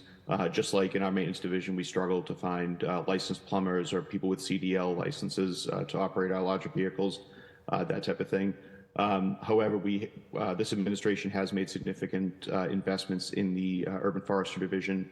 We went from a team of 3 to, which was part of the maintenance division, to now, I believe, Todd, correct me if I'm wrong, a team of 12 or 13 total that sits in its own division under Todd. Todd's position is relatively new. He's been on board about 2 years or so, and you know, we have seen a big growth in the investment towards staffing up our urban forestry division, and also increases in our contracted services to plant new trees and to help maintain our canopy as well. So yes, do we struggle to find those folks that have the appropriate certifications, live in the city, and are willing to come and work for the city when we're competing with big private tree companies. We certainly do. We certainly do have some delays when it comes to staffing. However, I think Todd and his team have done a really good job of finding qualified staff and onboarding them and retaining them as well. Todd, if you want to add anything onto that, please feel free. Yes, thank you. I would like just to add 1 or 2 points. And since the release of the urban forest plan, we have increased our capacity, and part of that is increasing our internal staff. A lot of our maintenance work is done with contractors. Again, we have grown our internal staff. There's a total of now 15 members, which, as Deputy Director mentioned, or Deputy Commissioner mentioned, in the past it was like 2 or 3 people doing all the work for the Parks Department. But one of the successes in the program is we're really trying to, again, increase the diversity within our own ranks and within urban forestry in general. This is a problem, across the country with an area like urban forestry. It's historically not very diverse. But within the city of Boston, we do have the Power Corps training program. And so Power Corps Boston has been a good conduit of training people in green industries, and they specifically draw from environmental justice neighborhoods throughout the city of Boston. And so over the last year, we've hired 3 graduates of the Power Corps program. So we're really happy to, again, be increasing our capacity, but specifically drawing from communities that have not historically been involved in the urban forestry industry or the green industry in general. So again, I think that's been a great success of the program. Again, to address the councilor's initial question about just capacity and tree maintenance, again, since the urban forest plan, we have increased our capacity tremendously. Just having more arborists on staff gives us more chance to be out there on the street, to have eyes out there, and to coordinate work, again, with our internal crews and with our external crews. So historically, we've pruned and maintained about 2,500 trees per year, which, given that, with the number of street trees we have, that would take us about 15 years to go through every street tree if we were on a pruning cycle, which we aren't. We're just reactive. But over the last year, we really tried to be more proactive in what we're doing. And again, especially focusing on neighborhoods that have not received a lot of city services historically. And so we're looking in areas, like Mattapan, like Roxbury, parts of Dorchester, East Boston, where we can be more proactive and more systematic about our approach to pruning, rather than just responding to 311 requests, but going out there and doing whole blocks at a time. Again, all of this takes logistics and coordinations in a place like Boston, where you've got tons of cars on the streets and things like that. So it's not just an easy effort to flip the switch and we can do that, but that is the direction we're moving. So we're going to keep making progress in that direction. This year, we've already pruned 2,500 trees, year to date for the year. So we're probably going to double our typical capacity. We want to get to having like about a 6 or 7 year pruning cycle, where over that 6 or 7 years, we will look at or touch every street tree within the city. And again, keep growing what we're doing with our park trees as well. So. Okay. Thank you very much. Just before I hand it back to the sponsor, I just wanted to, acknowledge Ms. Bush-Miles's question. So quickly, what is the Parks Department's stance on turf fields and,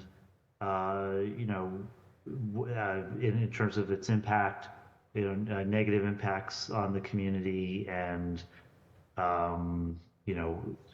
I just, if you could just briefly address, her concern. Steve, can you come in on that? Sure. So specifically to Ceylon Park, we generally do, if there is an existing artificial turf field, the general approach is that we do replace it with another artificial turf field. That's due to the durability and usability of turf, especially in highly programmed parks like Ceylon. The kind of fact of the matter is that natural turf does not have the same durability and usability as artificial turf, we hear from the user groups that program those parks, youth sports leagues, adult sports leagues, etc., who they don't want to stay off the field for 3 or 4 days after a heavy rainstorm. And if they don't, then it destroys the artificial turf and it turns into a mud pit. So we we do understand that there are downsides to artificial turf. We're very aware of that. We're very aware that it is generally hotter when it's hot out on a turf field than it is on natural turf. We know about the recyclability issue, the microplastics issue. We totally understand that there are downsides to artificial turf. We do try to balance that out and also make the community aware that this amenity that you're advocating for does have some downsides, but the upside is the increase in programming, increase in usability. So generally, our approach is that if a field is currently artificial turf, then it would be maintained as such, and then when it's at the end of its life, replaced with a new artificial turf field. Generally, I don't want to say all the time, but generally, if a field is natural turf, then it does not become artificial turf unless there is overwhelming community desire for that. So I don't want to say that that's a policy that's set in stone, but that's the general approach.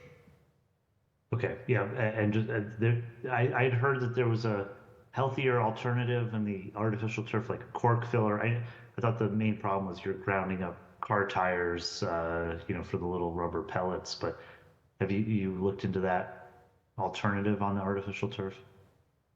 I can't. I'm not aware of that alternative. Okay, I'm sorry.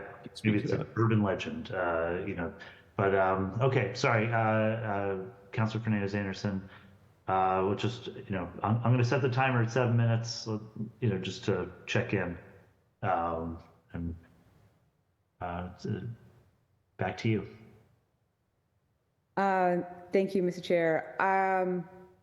I don't think 7 minutes is going to allow me to even get into half of my questions.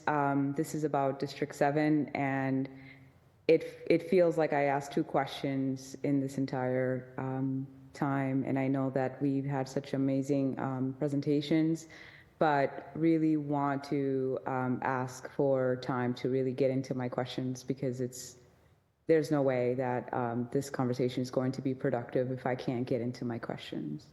Yeah, my only concern is if there's people who signed up for public testimony. I'm assuming at this point there aren't any. That's why if we could just come back and maybe I'm fine to give you 10 minutes, and then let me just see what if there's anyone who has been waiting. So I'll coordinate with central staff on that while you're going. We'll just check back in. Okay, so 10 minutes, and then have another short conversation about what to do next. Thank you. I'll just get right to it. I think that Jacob, being that Jacob Board, that you took time out of work to be here. I mean, everyone took time out of work to be here, but Jacob, if you could, in your presentation, you mentioned providing economic opportunities in the park and to local residents as means to help mitigate potential displacement as a result of park improvements. I guess if you could go further into detail in terms of how you would envision the program working, and as well as understanding how you would prioritize, or how Franklin Park Coalition is prioritizing equity in that process. Yeah, for sure. So, I mean, I think, one of the things FPC did recently was to help coordinate a jobs fair in the clubhouse, in the golf clubhouse. I think it was with Parks, actually. That was quite well attended, where when there's maintenance jobs or other contract jobs, that the people in the community know how to apply for them, that they know how to, what kind of resume is needed, they know what kind of options there are. So part of it is that kind of outreach, where FPC, I think would be happy to work with the city to publicize those, those kind of opportunities, or help design those kind of opportunities, help host some of those opportunities. So part of this is about getting the word out, and not just posting it on the city website, but actually, because who checks the city website to look for job opportunities? It's a very small group of people that are pretty well organized already. so it's making sure that people have access is part of it. And then the other is, when there's new economic activity in the park. So with the stadium development, potentially, if that happens, really making sure that there are aggressive commitments to, both women and minority-owned businesses, but also to, as part of that, to make sure that those are people from the surrounding neighborhoods. And there's so many incredible businesses and institutions and, within the surrounding neighborhoods. It'd be a real shame if the concessions company just, was a random, ballpark pizza joint when you have like Flames around the corner, or you have, you know what I mean? Like, there's ways to bring existing institutions into the projects. And I think we really need to be intentional about that, because if we don't, then it's not just those institutions, but also like what it means to feel like this is a park that belongs to the community, that there's potential for erosion of that. So I think those are the two things I would say, make sure that the opportunities are there when there's new initiatives like the stadium, and then secondly, making sure that people are aware of them, and by holding job fairs, resume workshops, this kind of thing.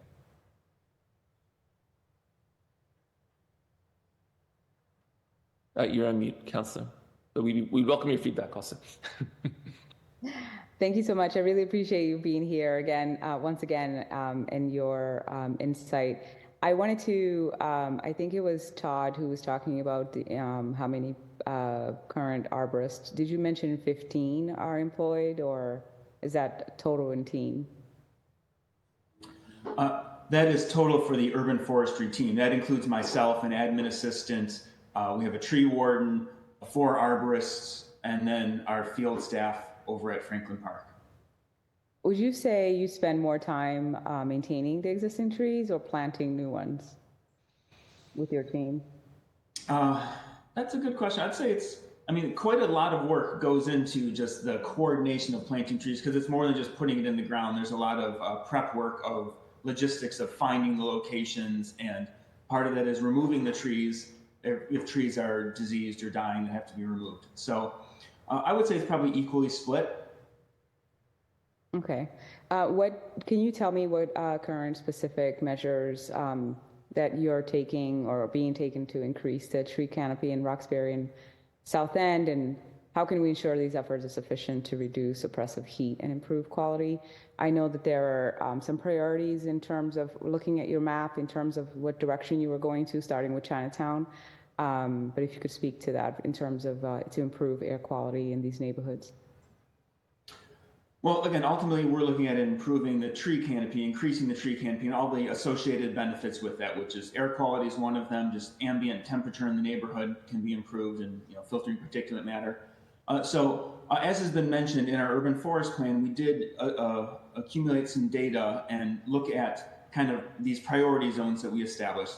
And again, that's looking at intersections between areas that have low canopy, have extended heat events, are identified as environmental justice census tracts, and then that have experienced historic redlining. So if 3 of those indicators are there, we identified it as a priority zone. So how do we then now look at our large map and the work that we have to do everywhere, and just the reaction work that we have to do of replacing trees that we have removed and 311 cases, but how do we proactively move into areas in these priority zones?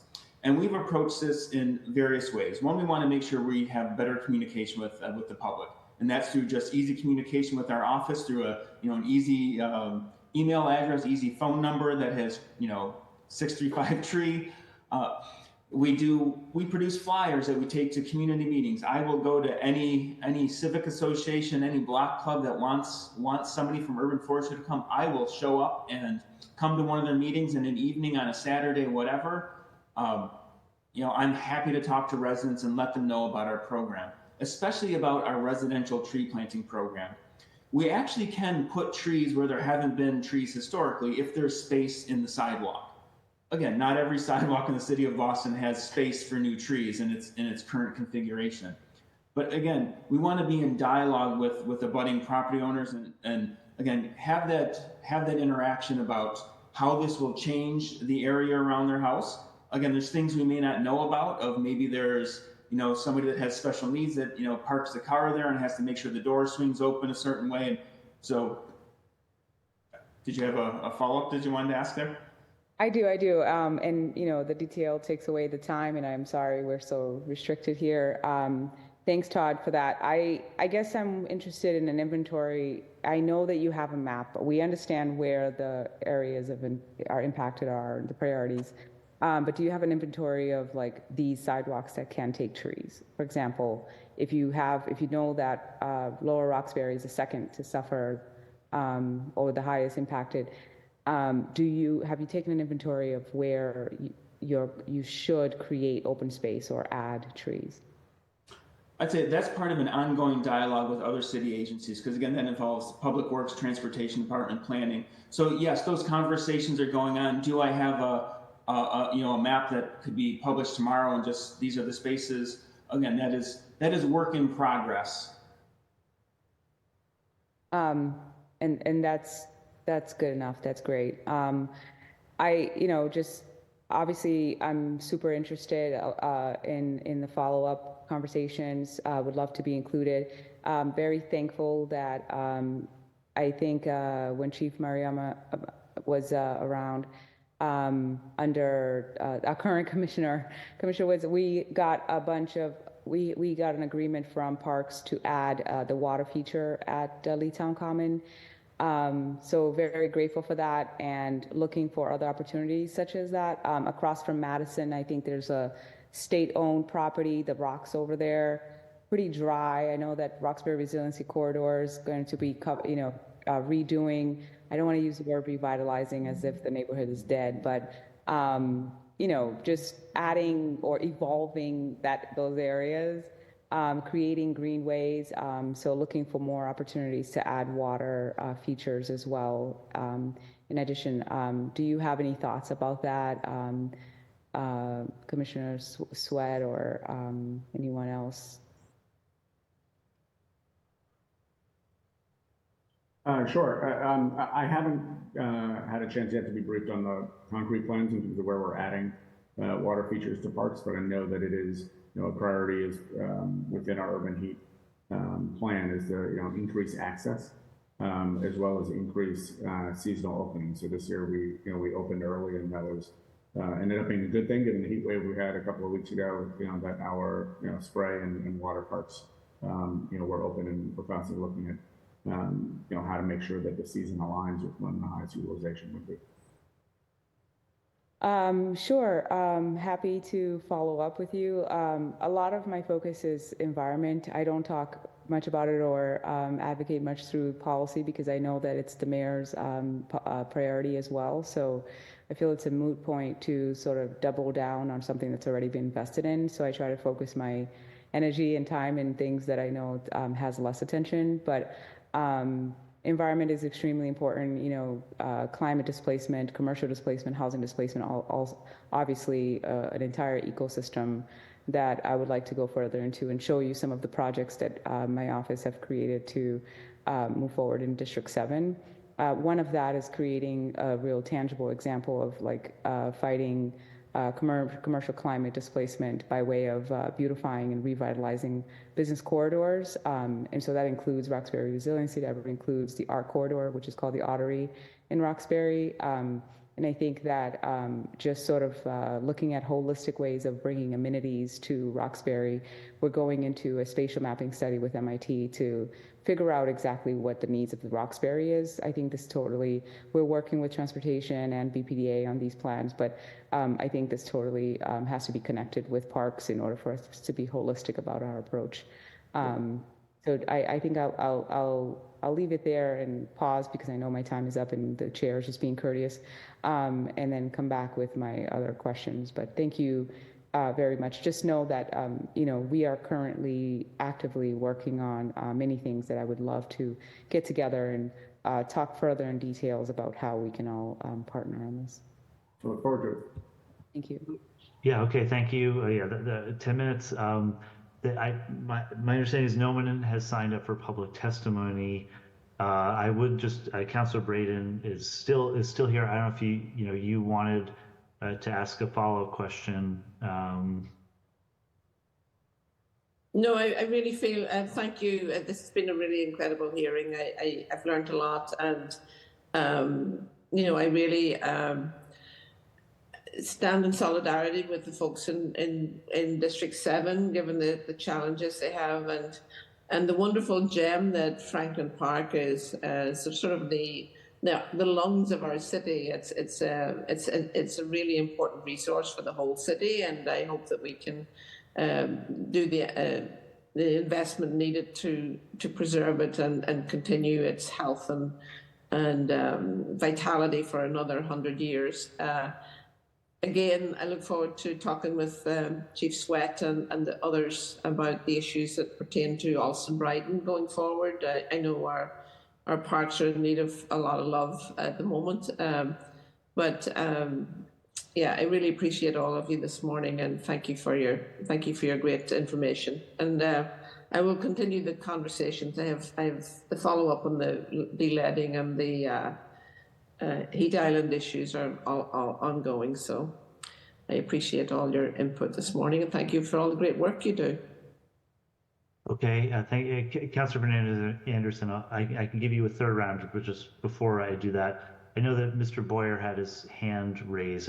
If you had a question, and if you're still here, you wanted to ask that question.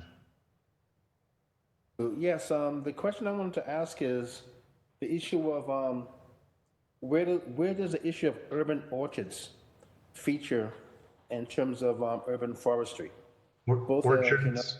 Was that orchards, Mr. Boyer? Yes, okay. Yes, urban orchards.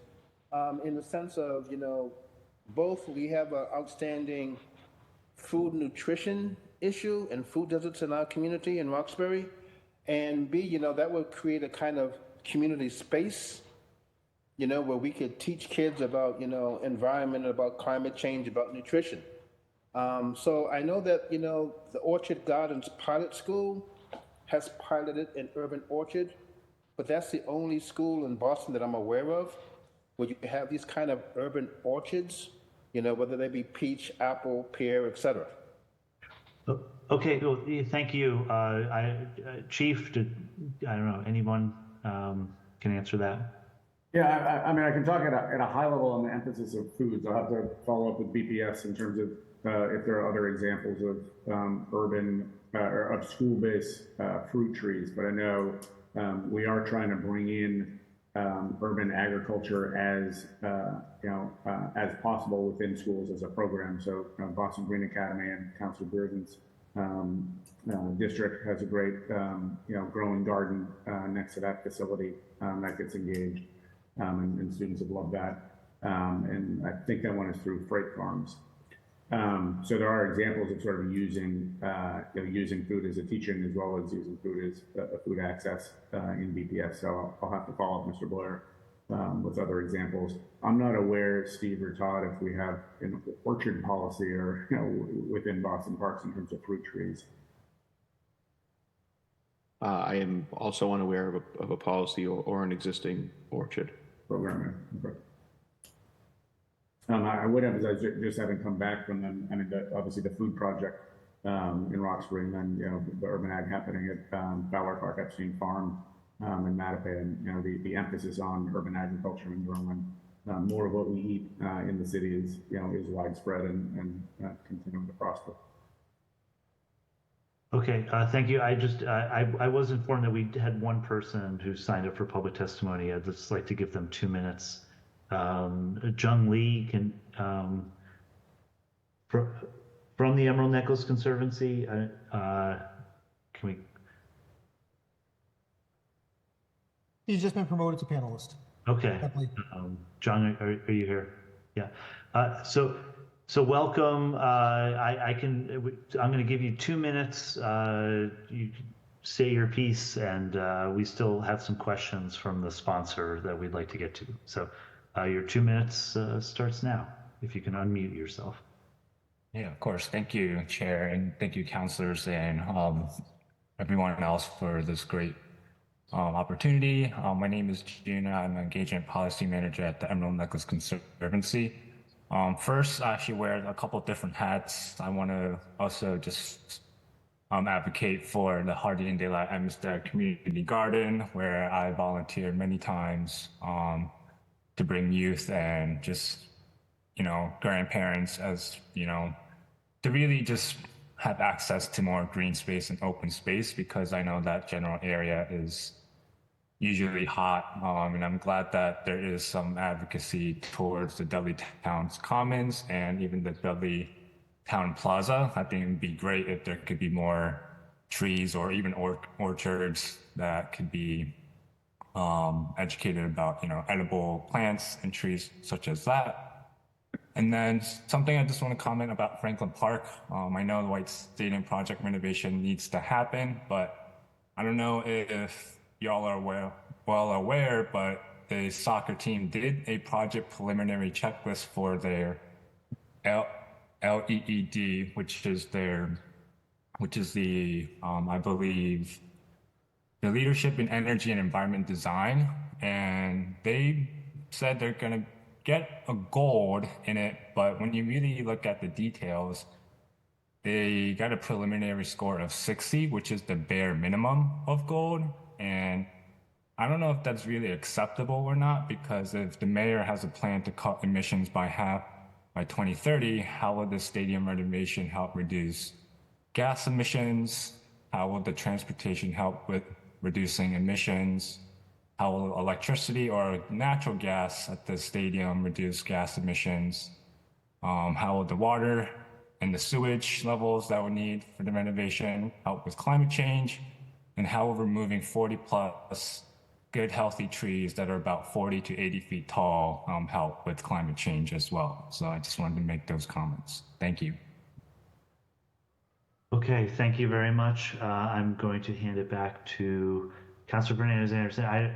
We're sort of third round. Can we just? I'll give you 10 minutes, and then we'll come back and we'll talk about next steps. Thank you. Thank you so much. I think I just wanted to point out in terms of the orchards comment from Neil that Orchard Gardens used to have an apple orchard, and there was a lot. We surveyed Roxbury in terms of placemaking and what they wanted to see for open space, and the apple orchards was definitely at the very top of the list. We can share the survey. We could also share the renderings that we got some urban architects students from Northeastern to put together, and a cost analysis as well from some economist students that we got to put together. So we're far into sort of looking into this, as well as the comment about turf.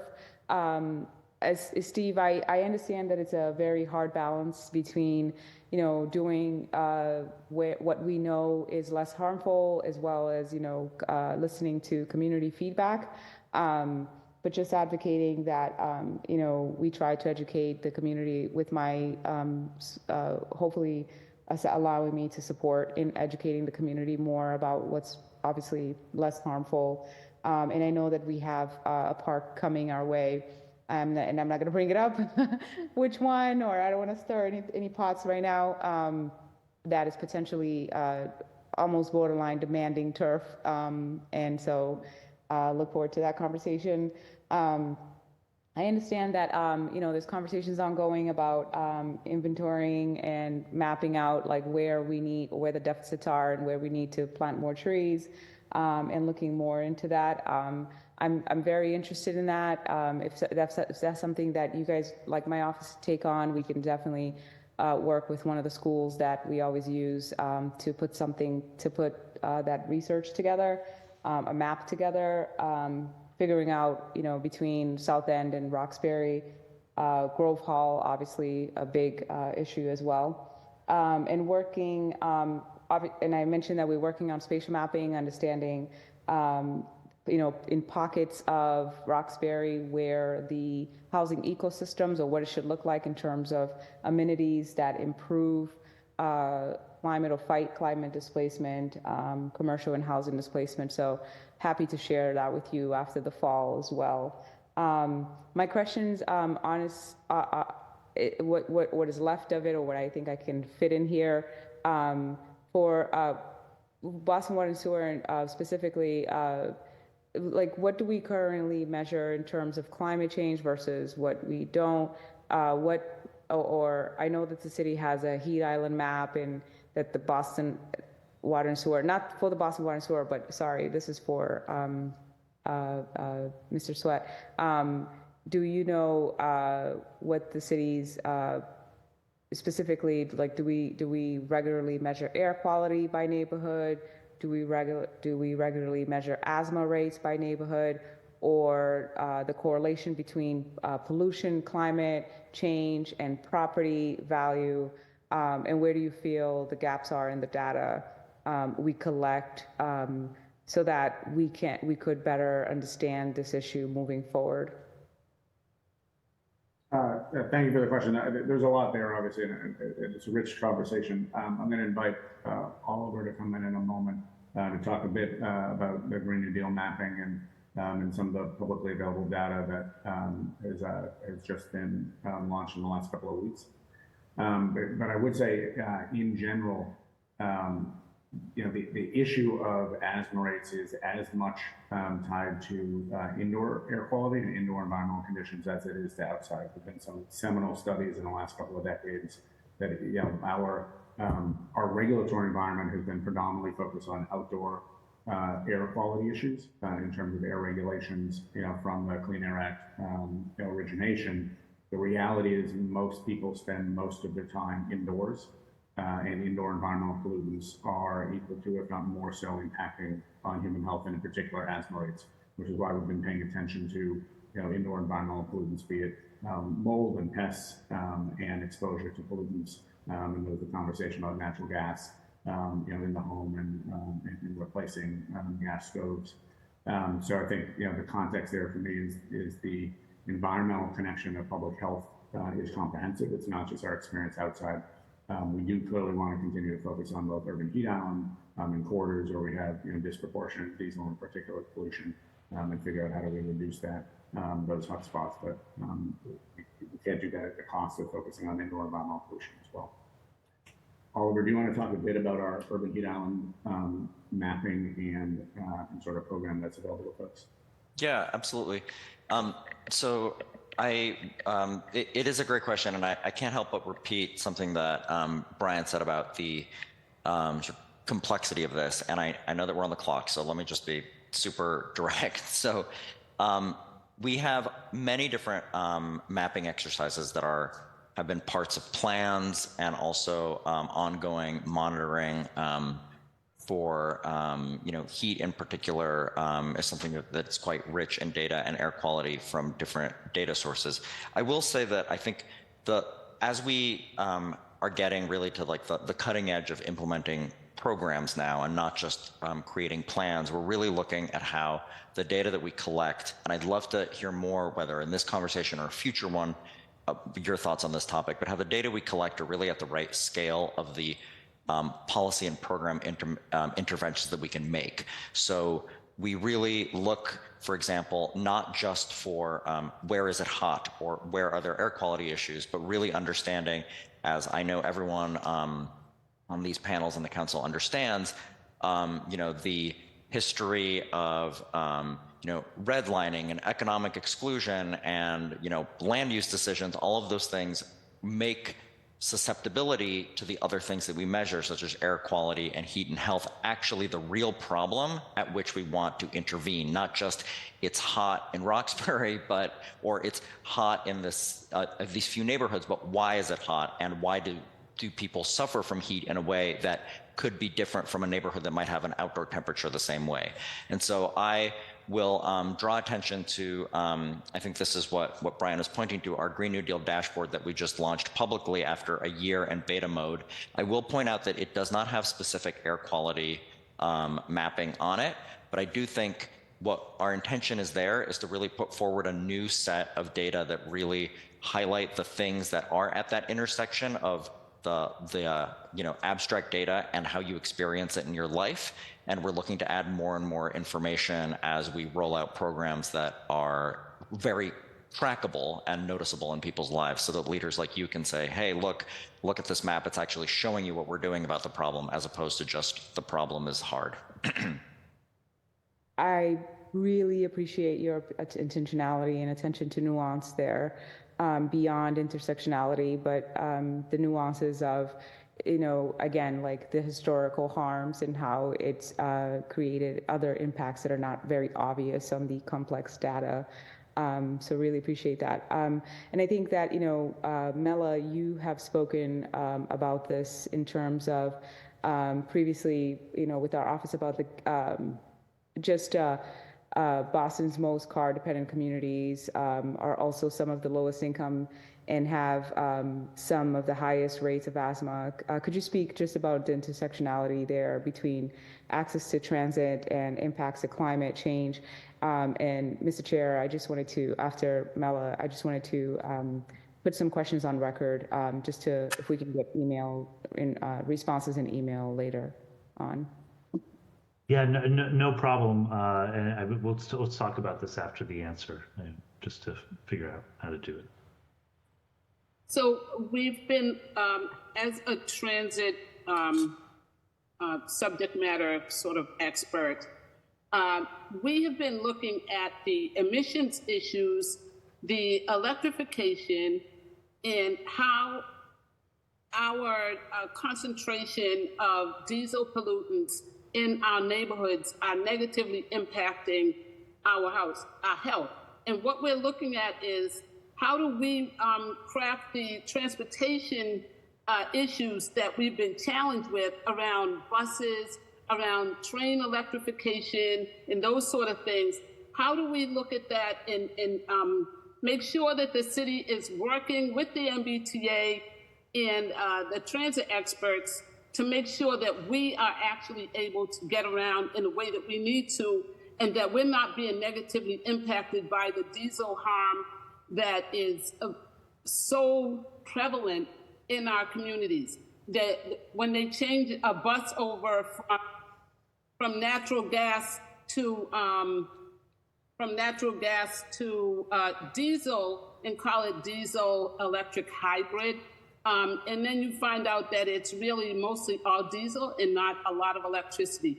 How are we working with our transit officials to make sure that in the future, and in the near future, the electrification of the buses is done in a safe and sustainable way, as well as, for example, the Fairmount line, and making sure that the electrification of that happens sooner rather than later. So those are some of the issues that are like really at the top of our mind, as well as the MBTA is planning to stop the access to Ruggles Station by the 28 and the 22 bus, going forward with bus network redesign starting in the end of 2025.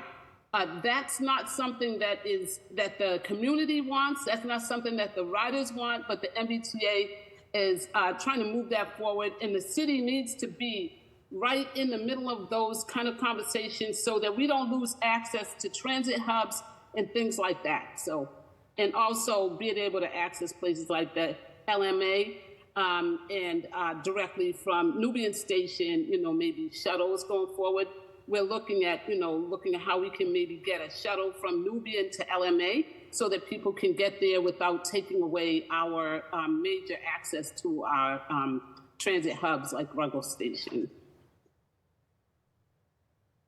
Yeah, thank you, Counselor. I don't know if you have other questions you'd like to have answered. If you maybe 5 more minutes, and then if you want to put whatever you need into the record, I was sort of looking at 12:30 to wrap this up. I don't know if that works for you. If it doesn't, I'm happy to extend time, but so I don't know how I'm offering you 5 minutes, and then at the end of that you can put as many questions in the record as you need. I don't know if that'll help get you to where you want to be at the end of the hearing. Does that work for you? Yes, it does. Thank you. Okay, thanks. And Mel, I was intently listening. My oldest just came back from military training. I haven't seen him in over a couple months, so sorry I had to put the camera off. Give him a hug. But I was listening, and your points are extremely important, especially because Boston famously likes to, we talk about how every resident is just 10 minutes walk away to the nearest park.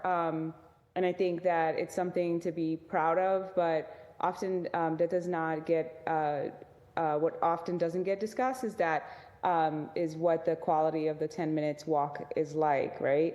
And so that's why transportation is so important, and how we, each different areas, different pockets of neighborhoods or districts, prioritize transportation differently, or may not be ready for bike usage, but it's important for us to get the bikes lane ready, because then, if we build it, they will come, not to be cliche or corny, but unintended, people of the corn. But if you try to look at how we're preparing our bike lanes, but then people are not using it, and then, well, we have to build it and we have to get people prepared, and people say, well, cars are important because I'm of low income and I have to drop off my baby and then get to my job on time or something like that. But when you look at in terms of like walkability, and then to get to that thing, people would prefer staying in their home further, creating more, isolation, and not, less opportunities to decompress, and go into open spaces and just enjoy the environment in a healthy way. So I just know that, I guess, just thoughts, I think about thoughts on this and how we are ensuring the major corridors that lead to our neighborhood parks are also climate resilient. So I think about the maps that you guys are already talking about, and look forward to that information. And I know, Neil, you have spoken about previously as well too, about gas stove replacement programs currently being piloted in Dorchester. Yep. And, would just after I put my comments on record, I guess if you'd like to share in your closing remarks about just a little bit about how the impacts of that program relates to environment justice neighborhoods in Roxbury. And Mr. Chair, my final questions on record, if we can get them in email, is more about, and I heard a little bit about who said it. I think, Steve, you mentioned about community engagement, and Todd was talking about, going to meetings and stuff like that. In terms of like community organizations, my question is specifically what role community organizations and residents play in the planning and implementation of green space projects to ensure that initiatives meet the needs of and preferences of local population. This is super important in moving forward in terms of our spatial mapping project and understanding holistic development and planning in Roxbury. If we're talking about, anti-displacement efforts, the city talks a lot about anti-displacement, and which is a great thing. And love to just sort of connect that to see how we are doing community engagement intentionally to ensure that there's community voice. And then given the access of green spaces is linked to better mental health and physical health outcomes, what strategies can be employed to ensure equitable distribution of green spaces across District 7, particularly historic underserved areas, as you talked about, Steve, in terms of the nuances. And I'm not looking at my screen, so if I have the names wrong of who was saying it, I'm sorry. But just in terms of like the different intersectionality and nuances that are not obvious on data. And then in terms of transparency, how can the city enhance transparency and accountability in addressing environmental racism, ensuring the progress is measurable and affected communities are kept informed and involved through the process? I think sometimes, oftentimes people feel like they did not, the information was not disseminated in a way that that they can access. But obviously, we know that there are different systemic barriers to this, and continue to do a better job. Even if we do go into civic meetings, sometimes it's like, okay, well, the people that are always at the table are always at the table, and so how do we, penetrate beyond that? And then finally, what long-term plans does the city have to address the root causes of environmental injustice? And how will these plans integrate into broader city plans and development policies? I think often when we're talking about development, it feels like they're all happening in silos, not holistic and not in a ecosystem approach. So in moving forward, I do think that there needs to be a lot of cross-departmental coordination in terms of urban planning, specifically to Roxbury and specifically to fighting climate injustice or displacement. Mr. Chair, that's all my questions, and I wanted to just wrap up with my final comment and saying I think that you guys are doing amazing. Commissioner Sweat, welcome and congratulations on your appointment, and I look forward to working with you. Ms. Irene, I think your presentation was phenomenal. I absolutely loved it. I would love to take it and tweak it and create our own little posts for, infographics for social media so we can use it for our constituents. I thank you so much, and I thank all the panelists, the rest of the panelists who are here, and again, look forward to working with you all. Anytime. Okay, well, thank you. I think Councilor Fernandez-Anderson, you had left it to Mr. Boyer to make, if you want a minute or so to tell us about the pilot in Dorchester, Mr. Boyer. Yes, thank you. The pilot in Dorchester is a collaboration between Boston Housing Authority and Codman Square Neighborhood Development Corporation, and that's to retrofit 80 apartments in Dorchester for gas stoves to electric stoves. And there's also a study with Boston University to look at the indoor air quality impact of this retrofitting project. And my question is, how do we identify those individuals and families who are most at risk when determining who gets these electric stoves? And I would think that children who have already been identified, as asthmatic by the number of visits they've made to emergency departments and clinics and hospitals, kids who are under 5, pregnant women, those are the most at risk. So where is the coordination? Councilor Anderson mentioned this earlier, between BHA, the Boston Public Health Commission, Boston Medical Center, and the schools who would have records of kids who have been identified as asthmatic and who have been sent, to emergency rooms because of their asthma. Shouldn't they be prioritized for induction stoves? Okay, Mr. Boyer, does anyone from the administration have an answer? Yeah, Oliver? Yes, I am so happy that this topic came up because this is such a wonderful project that we're so thrilled to be organizing.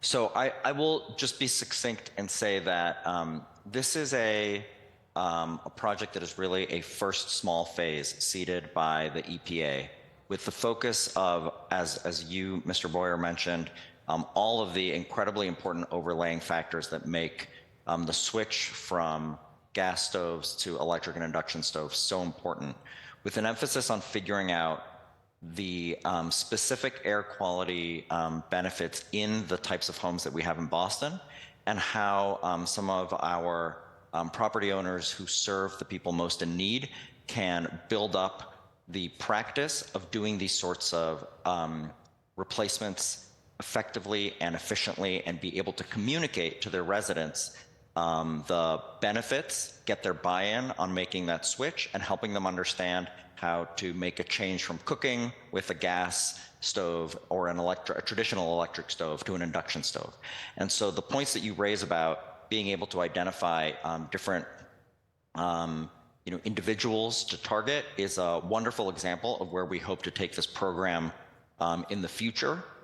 Really work out the nuts and bolts with these first 80 units, which were funded by the EPA, and be able to identify the partners not just on the property owner and resident engagement side, but also some of the other partners that you mentioned who could really help socialize this and make the rapid electrification of cooking appliances more possible. So I'm so excited that you're elevating not just this particular project, but also the importance of bringing more people in as we make this transition overall. Okay, thank you. Councilor Braden, did you have anything you wanted to say to wrap up? No, I'm going to be following up with some inquiries about. I'd really like to get more into the weeds a little bit about air quality and emissions and along the pike in Alston. So I have lots of this. This has generated a lot of questions for me, but I can deal with it another time. So thank you so much, everyone, today. Okay, well, thank you, and I'm pretty sure nobody else has signed up for public comment. Central staff, speak now or forever hold your peace on that one. Okay, well, I hope Councilor Fernandez-Anderson has a wonderful homecoming. It sounds like a very happy occasion, and I just want to thank her and thank the panelists. It was a wonderful hearing in terms of hearing about these issues and what we're doing and what we need to do, and certainly something that I'll be thinking about. Everything I heard today, is for the rest of the time that I'm on the council. So I want to thank my colleagues and the lead sponsor, Councilor Fernandez-Anderson, for joining this hearing today, as well as our panelists who've all been very helpful. This hearing on docket number 0355 is adjourned. I don't have a gavel. I just clap my hands. I'm not sure what people do. But thank you very much. And that concludes today's hearing. Thank you. Thank you. Thank you all. Thank you, everyone. Have a nice day. Thank you. Thank you, Mr. Chair. Bye. Bye.